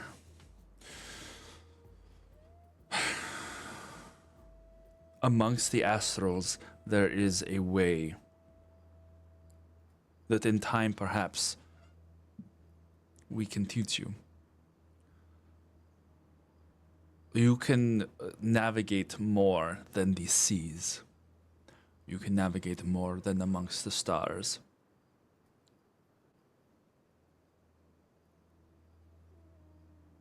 It is a focus of vision that when given enough energy, you can see possibilities. It is the way that many Orphics before, and even some that you may know now, harness a sort of foresight. They navigate the currents of what can and will be.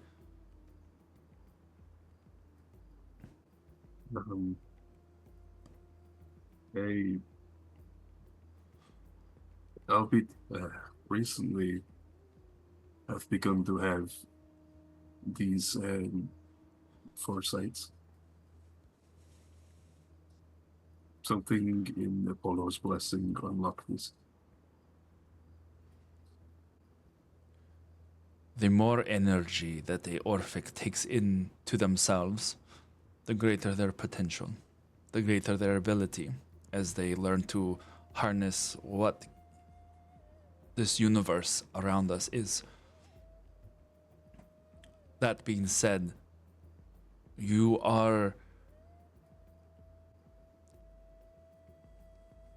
unique.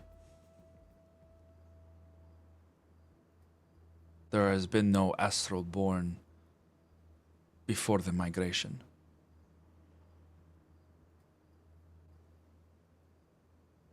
After? You're the only astrals that existed are the ones that came through from where we came from. It is a similar uniqueness that apparently one of your members also contains. And I will speak to her when we are able to. Keep this in mind. Your ability to find things and people is extremely valuable and useful. But if that ability is lost and is passed to the plague, they will be able to find and hunt down any of us, no matter where we hide. Just for the time being, hopefully, this threat has been averted. But do keep that in mind. Since that the astrals would have spread, would it benefit us for me to try to reach out to them? To the others? Perhaps one day. But let them stay away in their anonymity now. It is safer for them that way.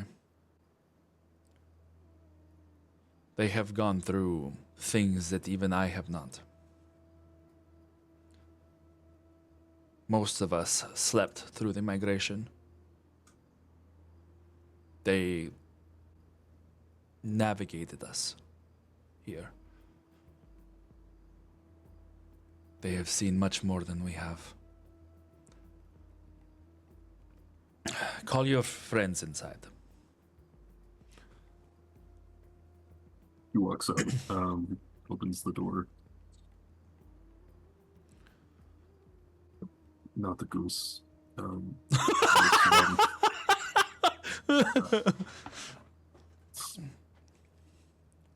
A serious dog.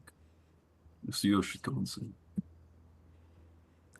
You all enter into the tent, and the illusory Thebes is gone. It's just the metal table, basically.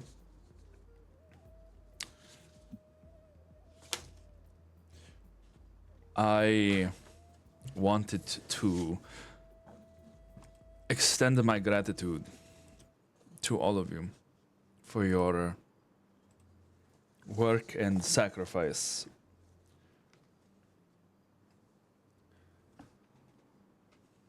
I understand that this journey was not an easy one.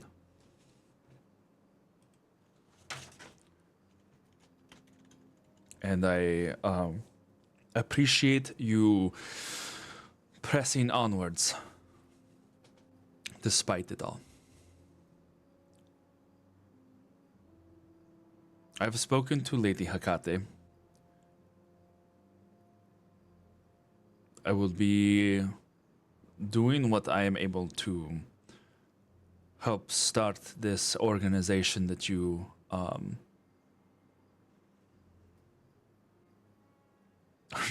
are starting. It will take time. It will be slow. But there may be merit yet to help in find those out amongst the world who have been born with this blessing or curse, depending on how you want to look at it. He looks over at the Misto.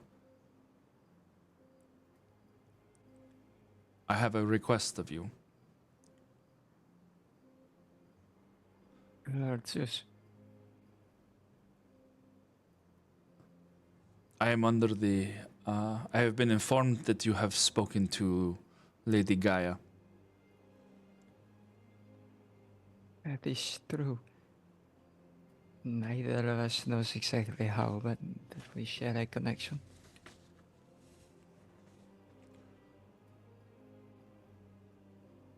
And for that I am grateful. Hearing that she lives and that the Gaians survived the collapse, the fall, as you call it.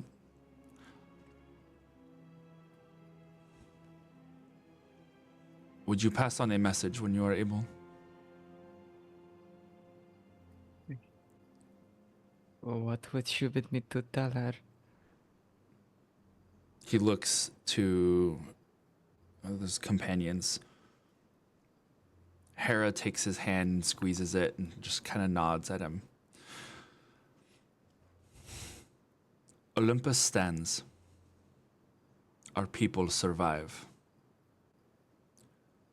Keep yourselves ready. Keep yourselves safe. Once we are sure, perhaps we can attempt to open the gates again. She will be glad to receive this.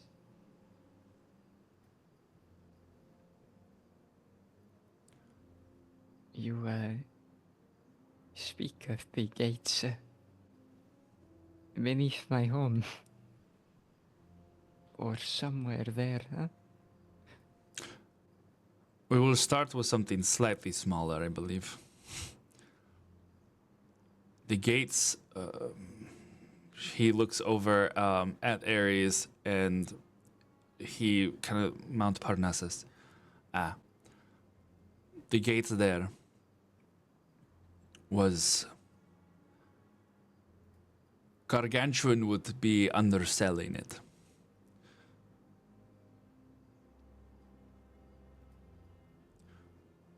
Perhaps finding a way to open the gate somewhat smaller and less obvious will be a good first step. The Misto sort of looks to Laertes, having seen him linger and watch Lady Hecate after she's opened these doorways for us before. This city had a promenade of doorways. Looked as though they were meant to go to different places on this very world. Mm-hmm. Do any of those still exist somewhere? That those could be attempted. Hera stares down at the table in front of her and she just kind of shakes her head. Unfortunately, no. Most of those gates led to the old colonies. And most all of those are gone now. What about priories? Hera looks over at Ares. It's like, we have not begun the construction fully of many of these places, but it is possible that we might be able to construct a series of gates to lead between them. The priories would be hidden from most, especially anyone not of the fold.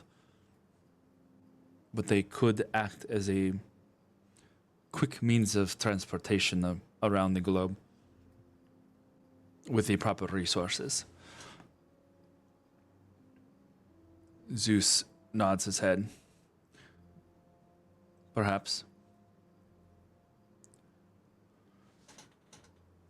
Something simple or small, such as that, would not be too far beyond the capabilities of Lady Hecate, given that she was provided with the resources. It will take time to make sure that there is no plague left on this planet before we open a gate to Gaia.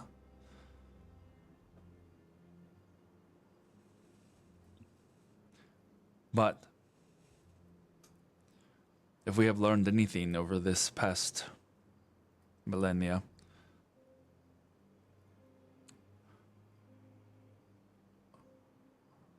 we have time. And we can only get stronger.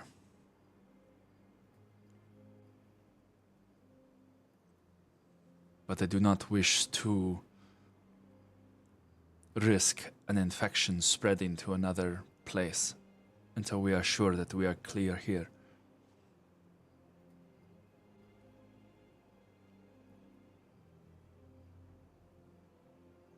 Does that make sense? It does. But there's a logic problem. You can never prove a negative.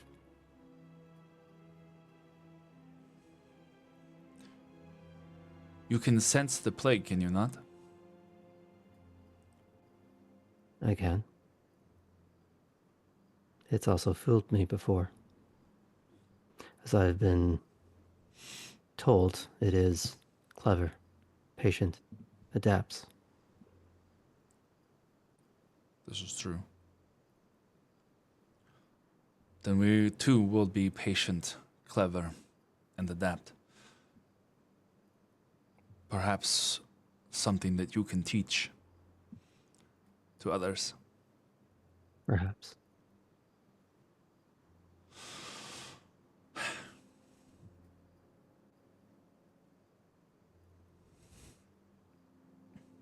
But it's not just the fantastical that needs to be taught.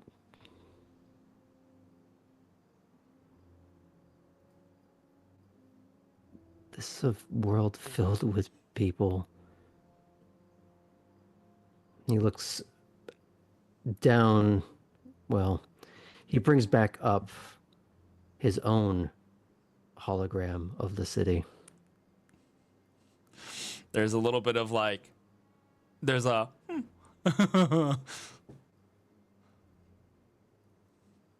It's a world still crawling out of the rubble, both actual and metaphorical. People who do not know their history, who do not know where they come from, who squabble over rocks because they don't know anything else, they don't know anything better.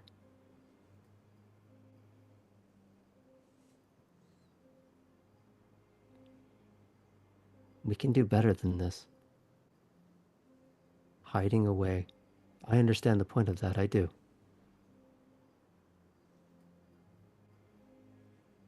But we can advance them, us, at the same time. Doesn't have to be either or. Yes, the Priory is full, whatever. Vigilance. I understand this. It's necessary.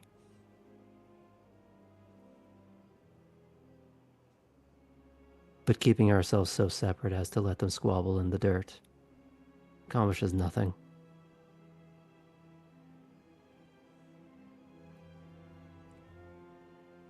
We'll be surviving in the ashes. Good for us.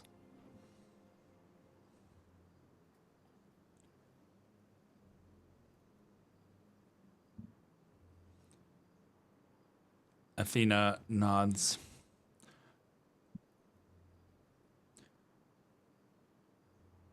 We have considered this before. This is not the first time. Nor will, and she looks over at Zeus as she says this, nor will, I'm sure, will it be the last.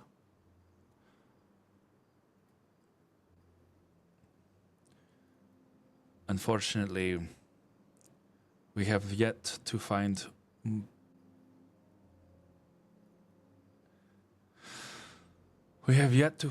examples enough. There is something to be said for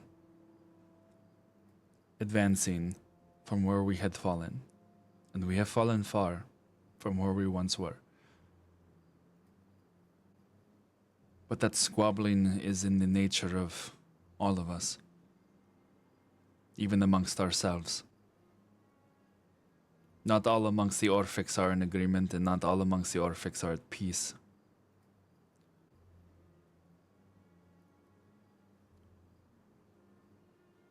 Even amongst mortals, you have seen the follies of man.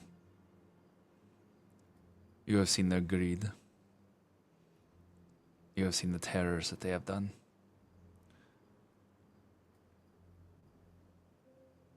Try and educate them.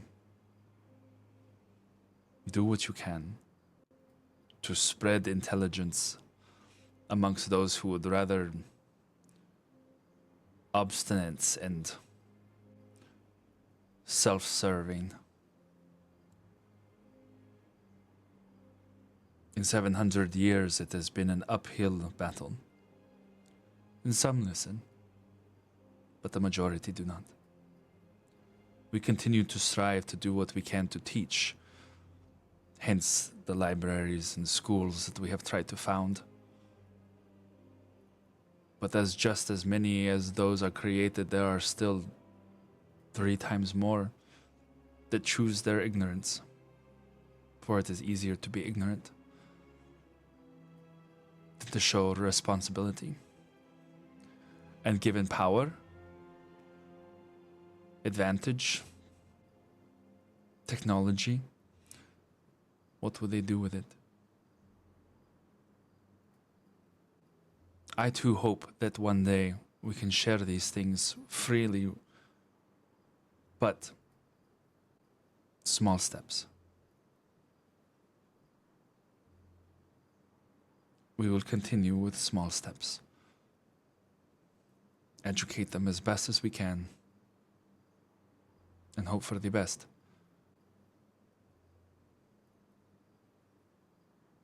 I agree. Most of us do. What about those like me? Or similar. Suffering day in, day out. Without the means to help themselves.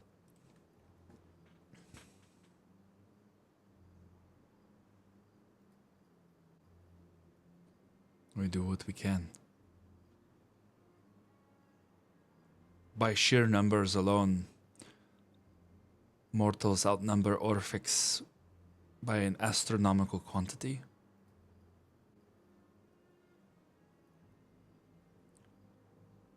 We have been lucky in finding you. The universe, the fates, whatever you have it, have brought you together in one place at the one time.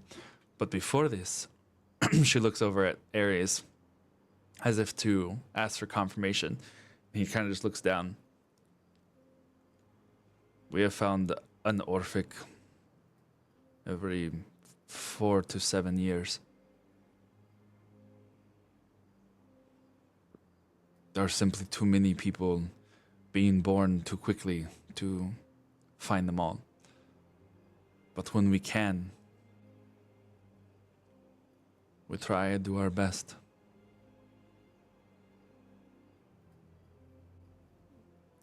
You will help make a difference, Laertes.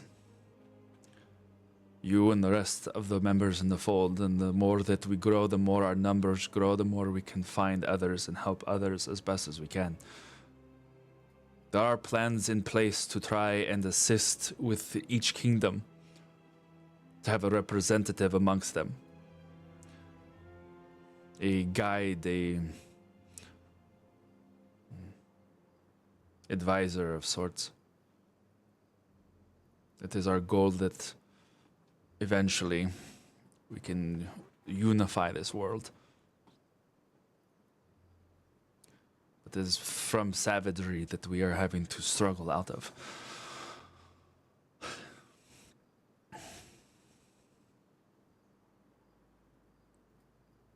At No. least we can agree on a goal.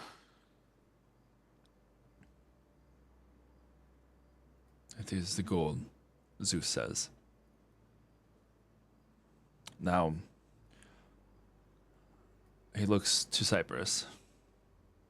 I understand that you are connected of sorts to the rulership here. Very.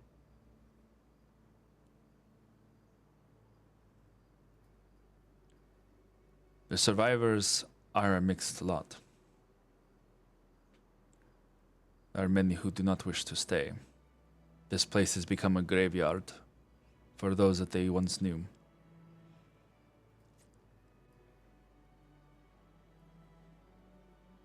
36 wish to stay. A tribe, at best.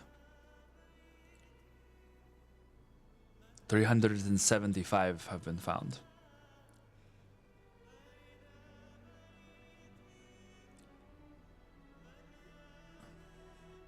There are some who have expressed a desire to forget. And we have the means to allow them such. There are some who wish to never forget. And they're the ones who wish to stay. Tell your prince he is welcome to rebuild if he so desires. But it will be a long and difficult journey. The gods of Olympus are willing to aid as best as we can. But perhaps some time is needed, both for you and for him.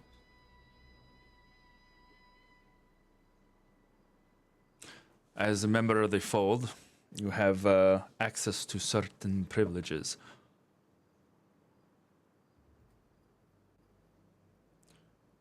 See that he is well taken care of first, before he tries to establish a new heritage.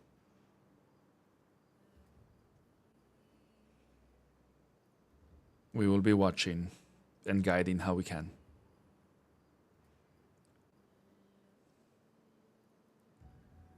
Much was lost here.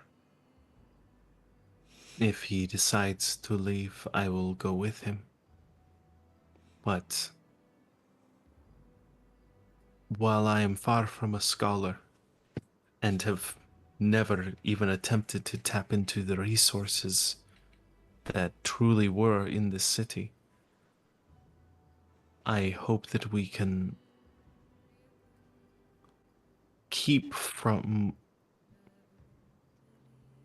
of the things that were lost.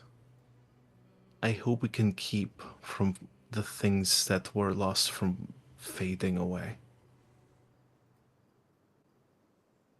Not just the memory of the people, but the history of what this place is. I don't want it to just fade into the past.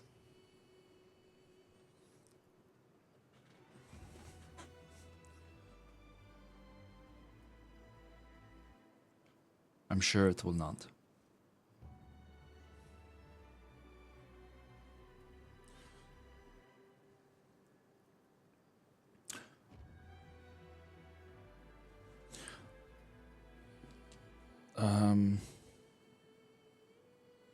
He looks over at Hades. The Earth Genasi, silent, imposing, and almost disappearance in the in the back in the in the background now kind of steps forward, but like floats in that like vampire kind of not really walking, just like floats up to the table.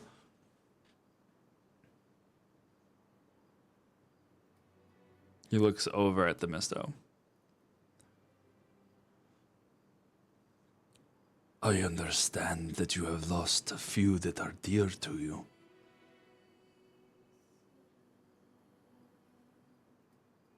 This Ragnar that is. And in such a state that I had no coins to give them for the ferryman, for their bodies are no more. There's a very almost creepy smile that he gives, just like half of a smirk.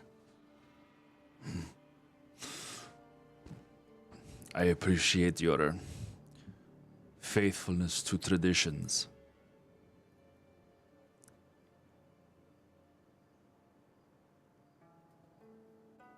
Come with me. I wish to discuss something with you. And he like walks out of the tent. As he's leaving, can I say to him, is it such that my companions cannot know?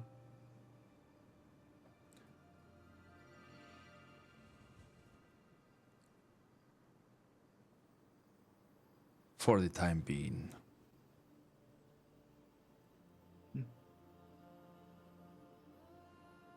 She'll nod and step out of the tent, following him.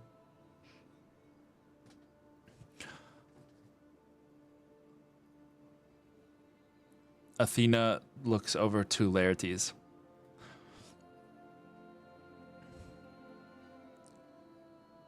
And comes over to him as like the meeting's kind of adjourned, but not in that like nothing officially has been spoken, but there's like a little bit of like relaxing going on.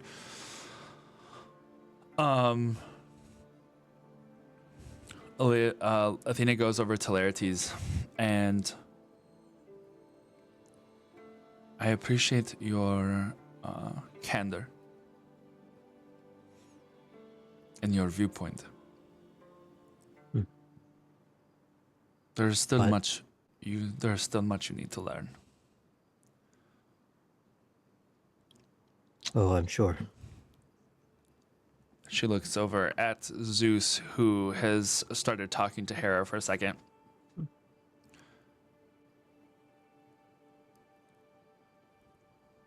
There exists an opportunity to select knowledge that will be taught to future generations. There are certain archives that are being kept safe.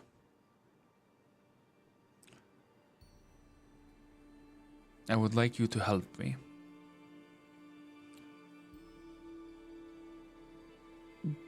Of course.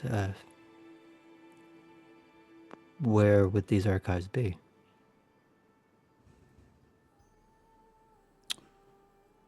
Olympus. Now that we're speaking candidly, enough metaphor. Where exactly is Olympus? Well, currently, she's moored and docked to a very tall mountain not far from here. The battleship Olympus is one of the last warships that came from our original home, and one of the few that survived after the fall.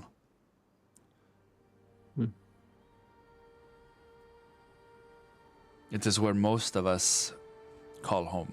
This is one of the few structures that remain from the old First Kingdom, as you call it.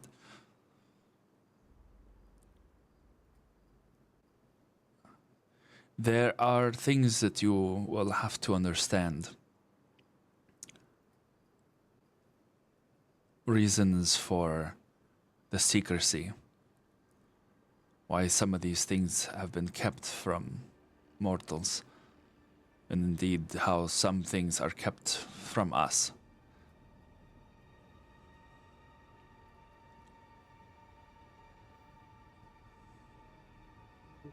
I can understand some amount of it.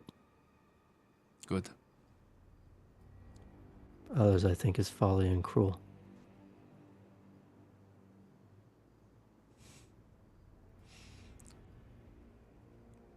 Wait till your perspective is opened. Then we shall see. But this can wait for some time. We still have much to build, much to plan. Hecate wants to create a set of guidelines for this fold. Athena probably wouldn't notice it, but there is that slight 1,000 yards there of when she mentions time. Mm-hmm. Like that's one of those things he's still processing and not quite fully ready to believe or trust. Yeah.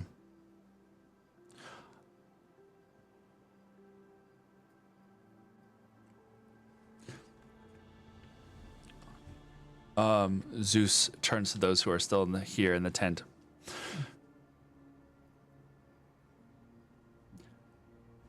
Thank you for meeting with me. I'm sure we will be seeing most of you soon. Now that you are one of us.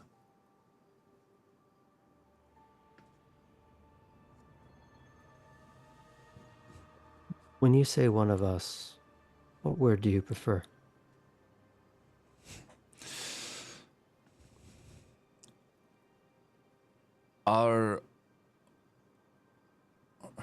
He looks down. Our original name was Adrian.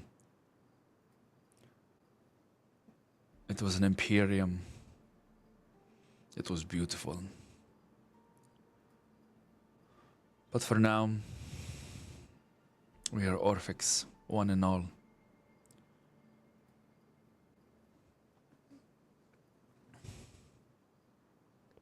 Here's the compromise I'm willing to make. And you've already started leaning in that direction.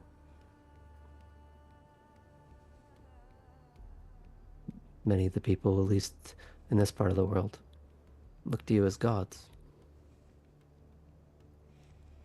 I suppose the notion of technology indistinguishable from magic might as well be godly.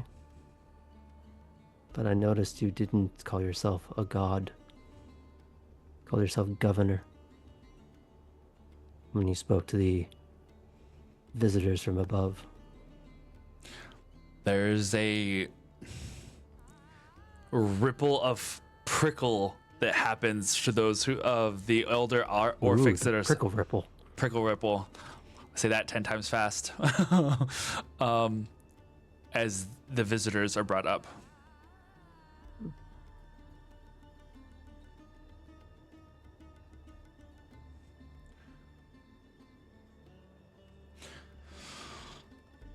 You are correct. I do try my best as governor to govern those that are under me, those that are in my charge. I do not see myself as a god. That is a mortal term.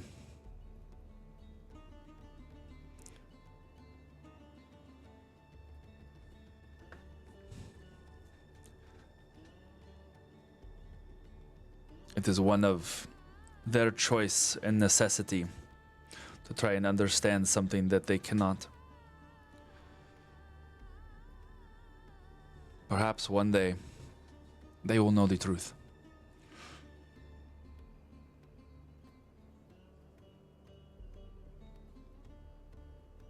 Perhaps one day it will be you who teaches them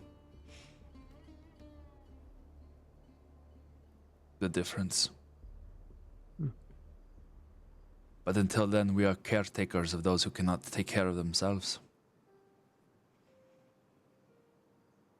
There's a slightly rueful smile on that statement.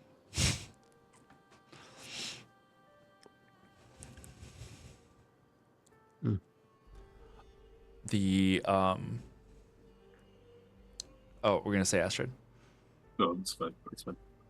The tent flap opens, and Thorenian walks inside.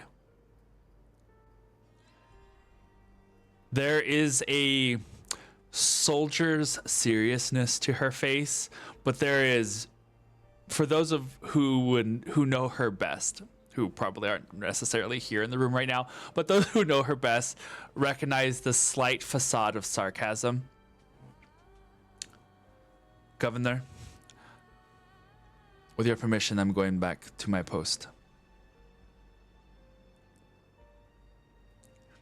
He probably knows a little bit of that sarcasm in her voice.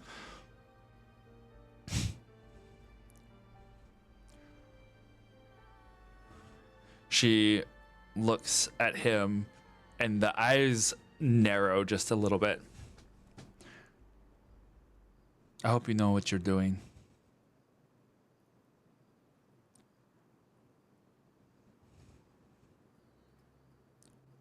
She looks to everybody here. Good job, by the way. You've made this tired general proud. It's a good job. You took on Phobos yourself. We saw that entire Cirque du Soleil in the air as you were taking care of him. That was incredible.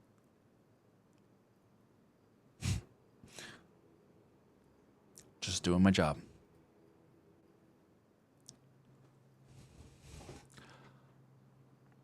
So, perhaps I'll be seeing you around then. I hope so.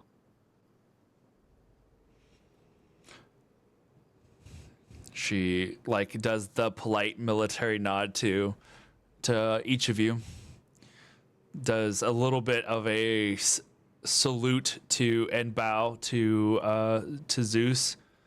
But as she spins on her heel and turns her back, there's definitely a little bit of a eye roll that goes with it.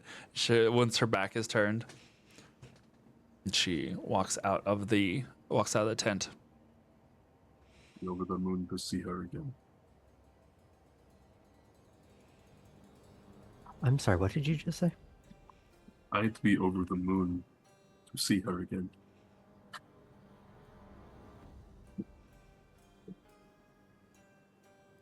Okay. Graham knows what that means. Laertes does not. He desperately wants to, though. Something inside him tells him that's a pun. What an illusion. I need 2 minutes to explain this pun. Because I don't think Aaron knows. Okay. The whole rabbit in the moon thing. Mm-hmm. Usagi is Japanese for moon. Mm-hmm. Usagi was the name of Sailor Moon. You don't know how long I've been waiting for Sailor Moon to take me to the fucking moon, Aaron.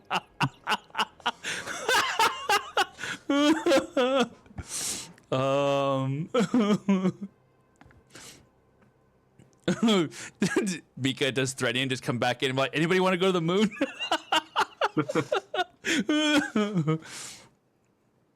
This guy. Me! Zeus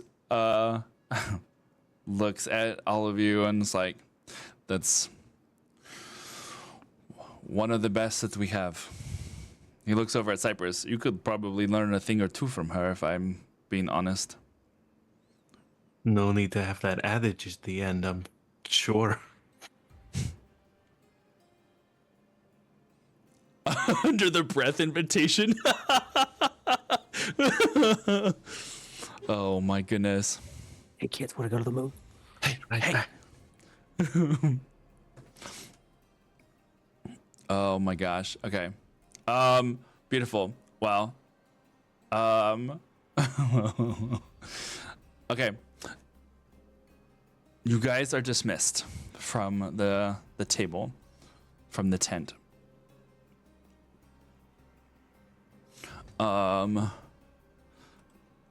Give me like 2 seconds. Beep boop beep boop beep boop beep boop beep boop beep boop beep boop beep boop beep boop.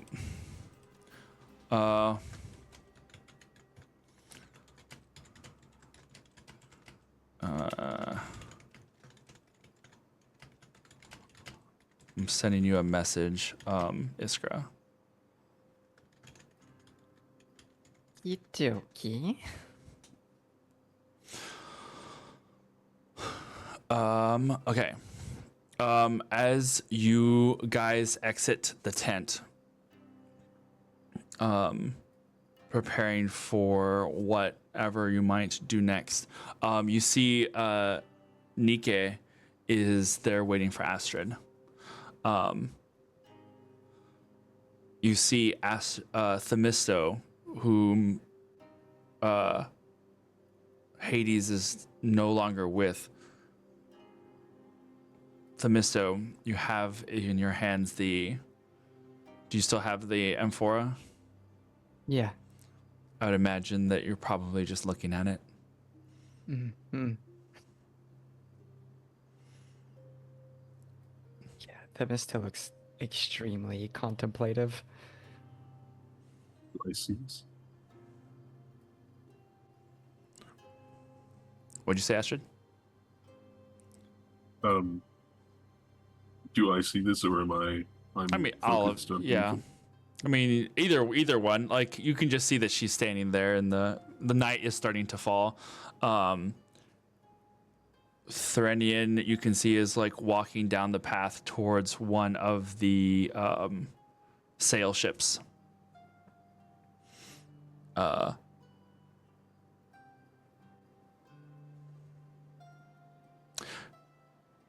Nika comes over to Astrid. When you're ready, I'm ready.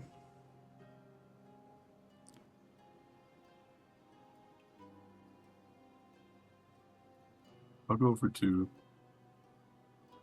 Give me a moment. I'm gonna go over to the Misto. Okay.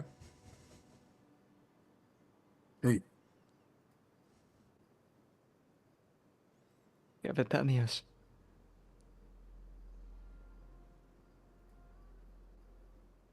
it's much anymore.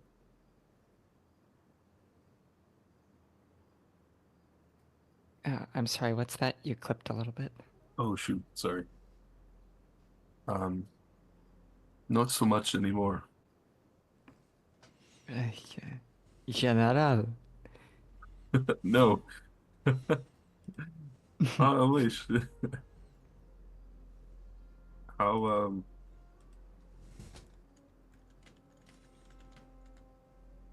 I guess this is it. I'll be heading off with Nike soon back to my ship. With Nike. She's going to fly me to Astra and will take me back to Athens. Not bad to go on the wings of victory then. But I know we all have to go our separate ways, but I don't think I was expecting it to be so soon. I have some questions for my mother.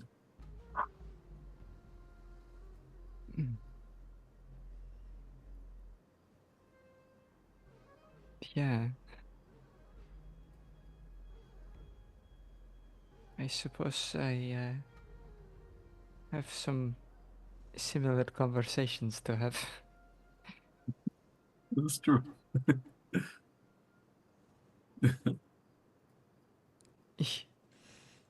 Say, I'm probably going to be held up in Delphi for a while, so please come to see me. I have a few things planned that I can't say just yet, but I'd love you to be there for. I would love to be there with all of you again when we get the chance. How did things go with Hades? Lord, there's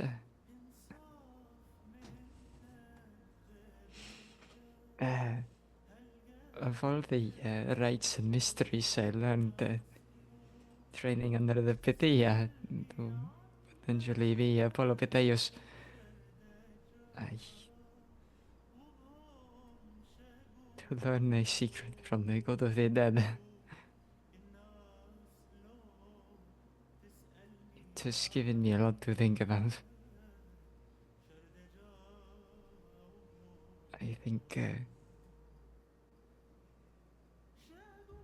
maybe someday it is something I can share. But I will be okay. I can hold this within myself. I'm going to have to get used to that. And Themisto kind of straightens up a little bit. You'll be the captain of Greece.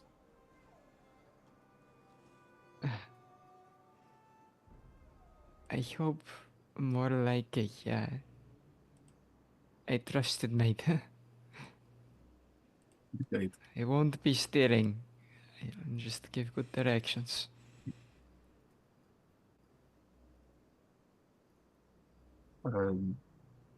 She looks down at the amphora.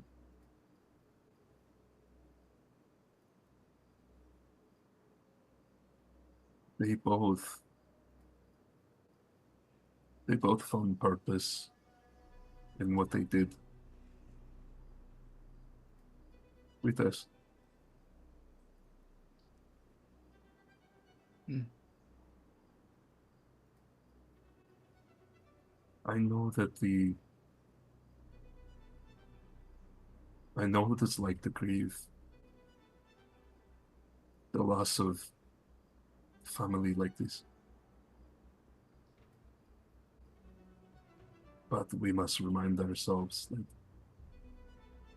like you said, they knew the consequences.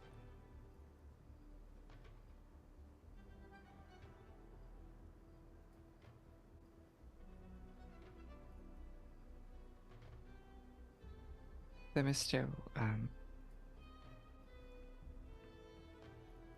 holding that very carefully, can she give Astrid a hug? Mhm. And she does so. Whether you accept the title or not, Capitanios, you certainly still give advice like one.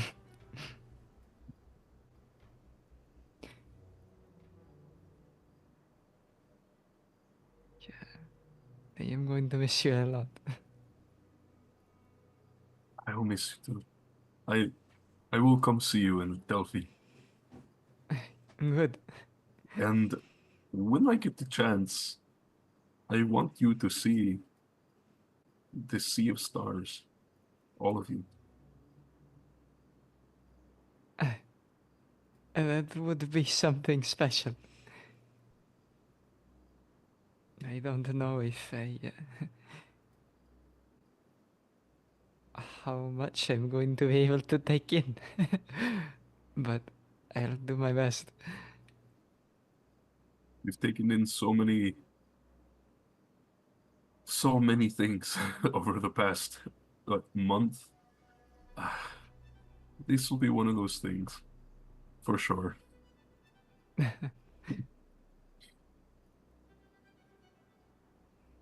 I'm going to Please. miss you. Oh, sorry. That's okay. I just wanted to say, oh, when we next meet, you have to bring Eric's for sure. Sounds good. And Phoebe will need to make her amazing soup. As if she wants to make soup, I'm sure.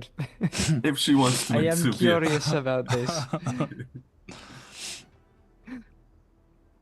The secret ingredient is boot. I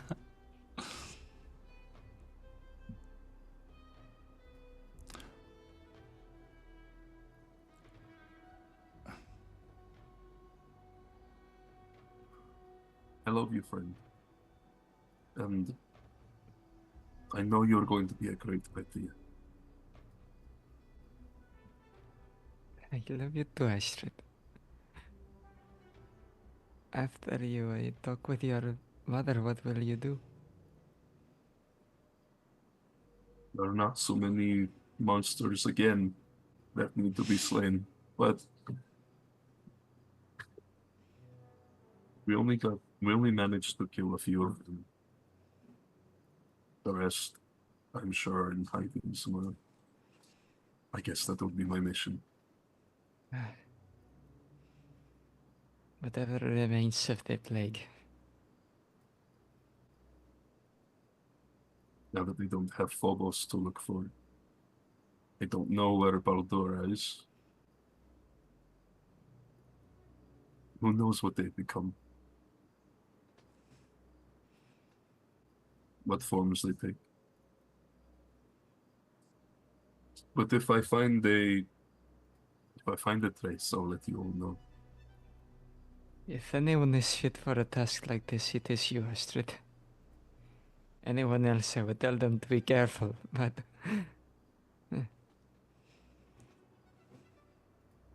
I know you'll be able to handle yourself.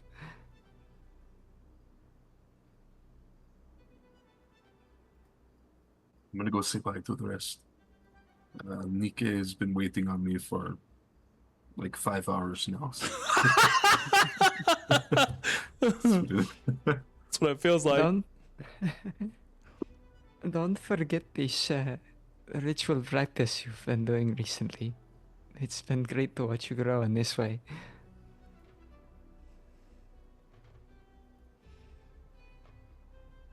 I will. And then with a little squeeze, she'll finalize that goodbye.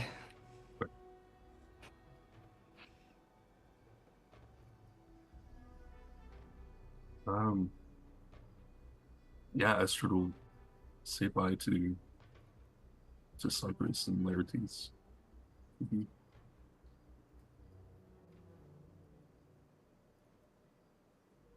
I like to imagine that during some of this, because Themisto had gone off with Hades, I'm enjoying the juxtaposition of how,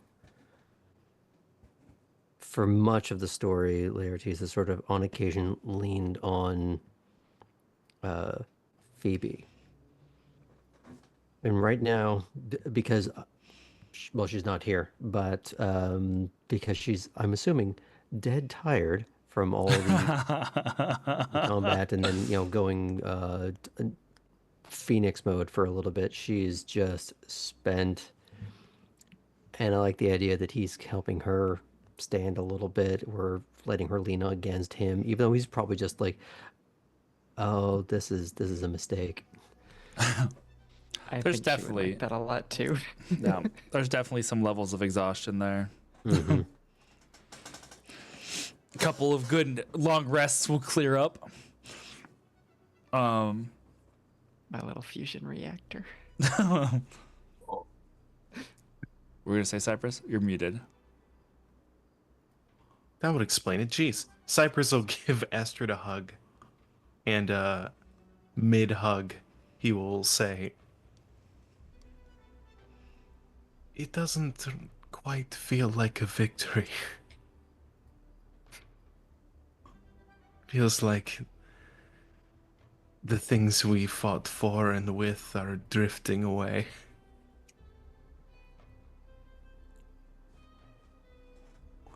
But before Astrid responds, he will kind of take a step back and look up at her with a teary-eyed smile. I hope to see you again, friend.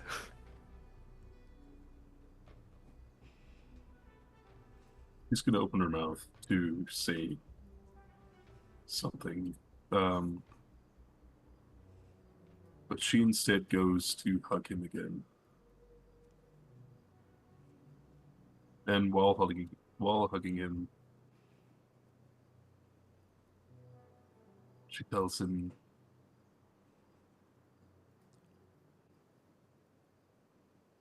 "If you would like, you two can go with me. We could use you, little lion." I think as much as I would enjoy that, my place, at least for now, is here. Even if it isn't for much longer. We are still finding out whether the city is to be buried or rebuilt. So I will pass on this adventure, but I will see you soon. Thank you for your kindness and your leadership, Astrid.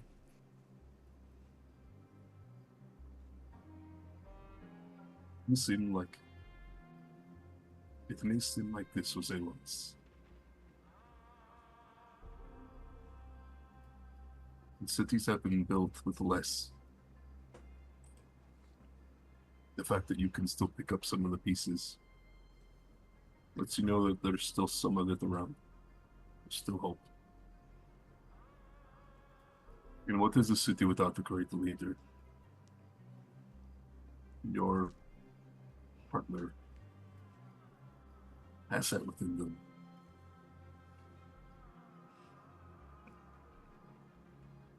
Thank you. Love you, You too. and I'll come visit. Please do. I think that at least for a while you'll have to be the one who's doing the visiting until I procure something that can take me to where you go.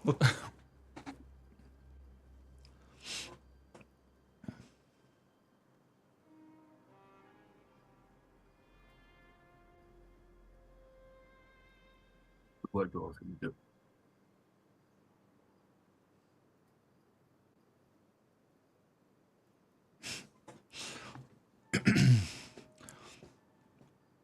All right. Before we close out of that real quick, Mhm. just gonna give Astrid a very tired hug. Just, well, maybe our next trip can be skyward. Yes, So I look forward to it. I was very wrong about the Ularities. I told Eric's one time that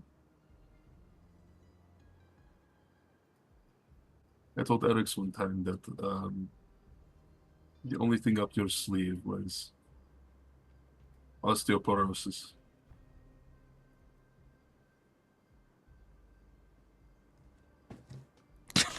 God damn it. But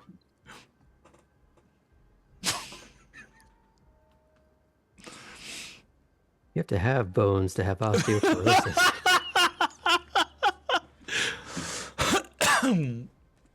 Whoops, That's all glass. That's great. That's crazy.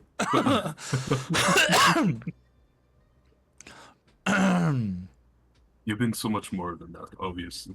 And it feels sour looking back on it.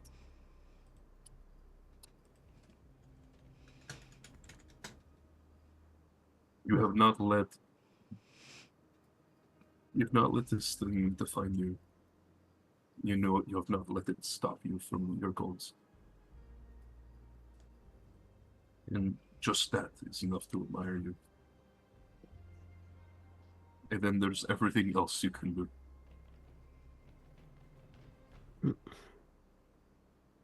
Well,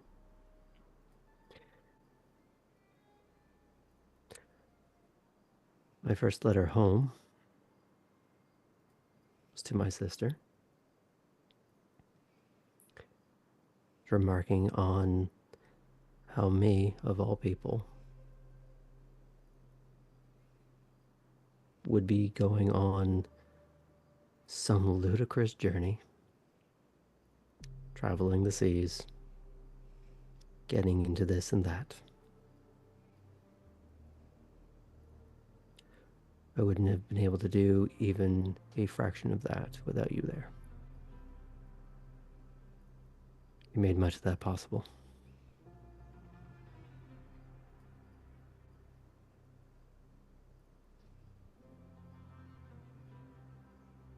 Capitanios.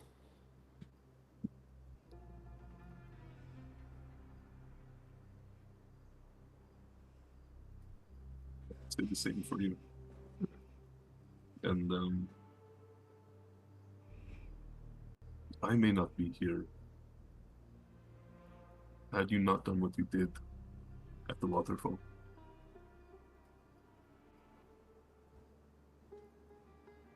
I thank you for that.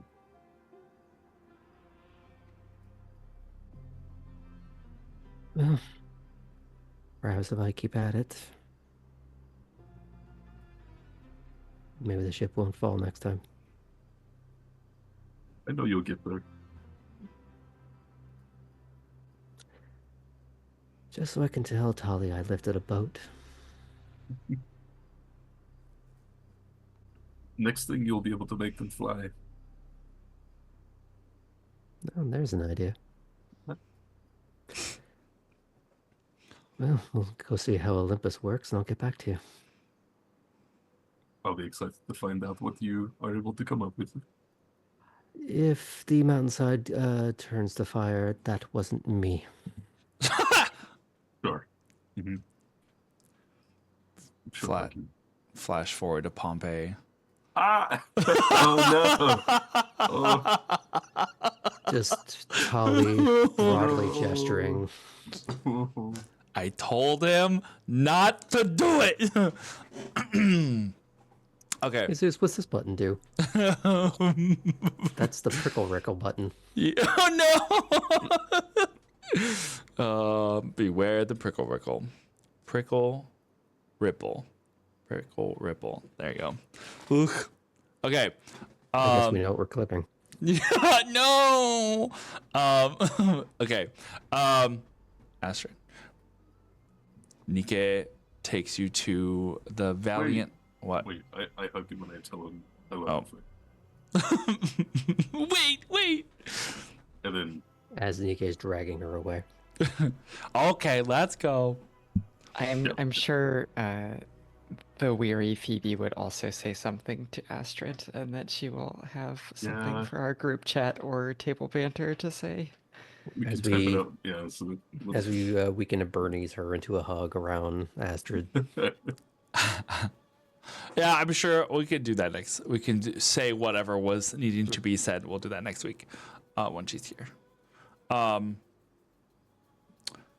Astrid, you are taken to Athens on the sail barge of the Valiants. You ride with Nike and Lissa. Lissa is the pilot of the ship. And she flies you the distance over to Athens. You stay staring at her for a little bit as the light kind of catches and reflects a little bit. She turns to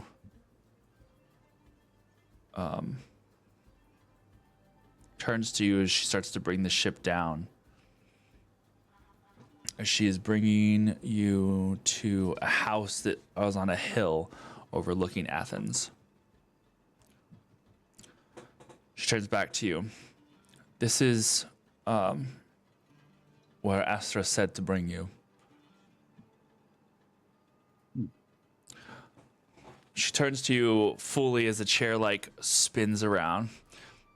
She looks you up and down. You'll make a good pilot one day. Turns back to the she turns back to the console and she kind of cracks her knuckles as she does so. And there's something that clicks in familiarity for some reason. And as you get up, gather your things to disembark off the ship, you have a brief memory from earlier. Being in that memory blast that Phobos had thrown you into. When you were sitting in a space vehicle being carted away, a cracking of the fingers, your fingers, in the same way that Lissa had just done. Lissa? Or Yeah, Lissa. Okay, okay. Lissa. And your eyes kind of widen in wonder if you had lived her memory. Oh. A question for another time as you disembark off the shuttle. Good. Those of you still remaining in Thebes, you watch as Astrid's shuttle takes off into the horizon. And you look over, as you kind of gather up together again, you see amongst the lantern light of this little camp, you realize, or you finally come to realize, that Threnian's ship has not taken off yet. And you see that Threnian and Hecate approach. Hecate is the one who speaks first. Laertes. Mhm. Our friend has a proposal. Threnian squares her shoulders. So it turns out that a old friend is coming up to the Watcher Tower to do some repairs on some systems that need some looking after. Those visitors got by and we didn't even get a warning. Can't let that fly. I hear that you are have been wanting to meet this person.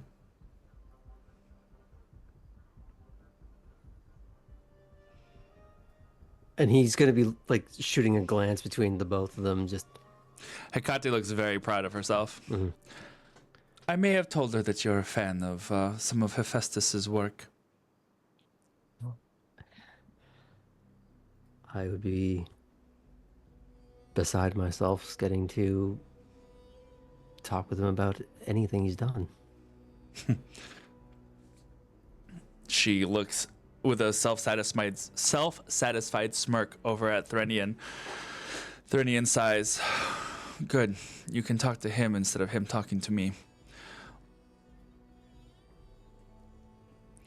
Oh, so where is this? I'm sorry. Watcher headquarters. Well, what's left of it. She points up at the moon. We'll be going on a trip. On my favorite sail ship.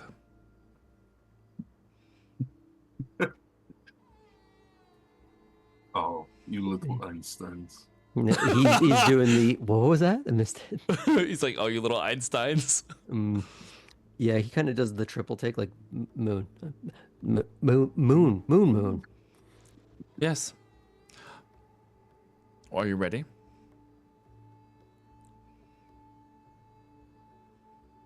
Just a moment. Laertes goes behind a tent and goes,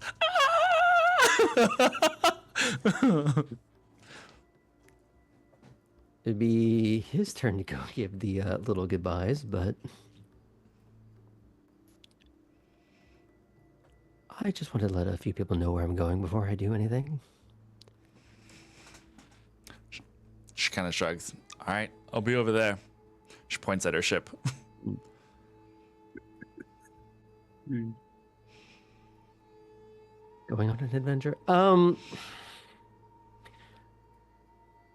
There's a moment where he's already composing the encrypted letter in his head to Hypatia. Last we talked, I was going on a trip. It's going a little further than it did last time. Beautiful.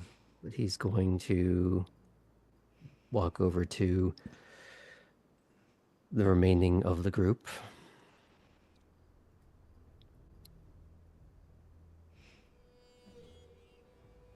I'll be back, I assume. Hecate behind him goes, just nods. Mm-hmm.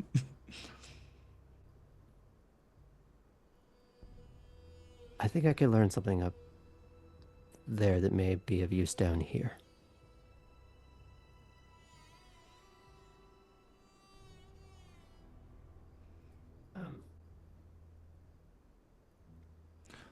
Maybe I can... He looks over his shoulder at Hecate. Just,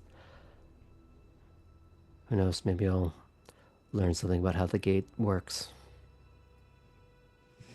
before I go pressing the wrong buttons.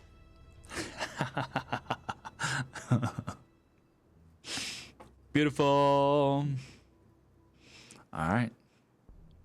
Well, as we saddle you up for a ride into the great beyond. Nice. Another lovely session.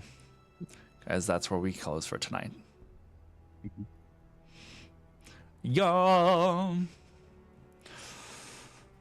Oh, 100%, Mika. 100%. Laertes and Briar are not... It's not going to be a good combo, but you know what? It's going to be a good combo. It's not going to be... Prepare for some headaches. Briar, Laertes, and Hephaestus walk into a bar. And The then bar they... blows up. The bar explodes. Beautiful, beautiful. Just walking off of the moon like Grandpa Munster after a little experiment. I love it. All right. Sweet. Well, guys, thank you so much for hanging out with us tonight on the lovely epilogue episode. Look forward to seeing you guys on Friday for our Star Wars 5e game. And then next, good thing, Thread's hair is already silver. Yeah, true. And then tune in next Tuesday for the continuation of our epilogue, as we dive into some more fun things later down the line. All right. Well, without any further ado, we'll say adieu. Or whatever. I don't know. My brain's starting to shut down. Mayday! Mayday! It's going down! Oh, you guys have a good night. Stay fey. Be brave. The safe word is mango. In the name of the moon, I will bunny spread you. Oh, no. Oh, no. Run! Run!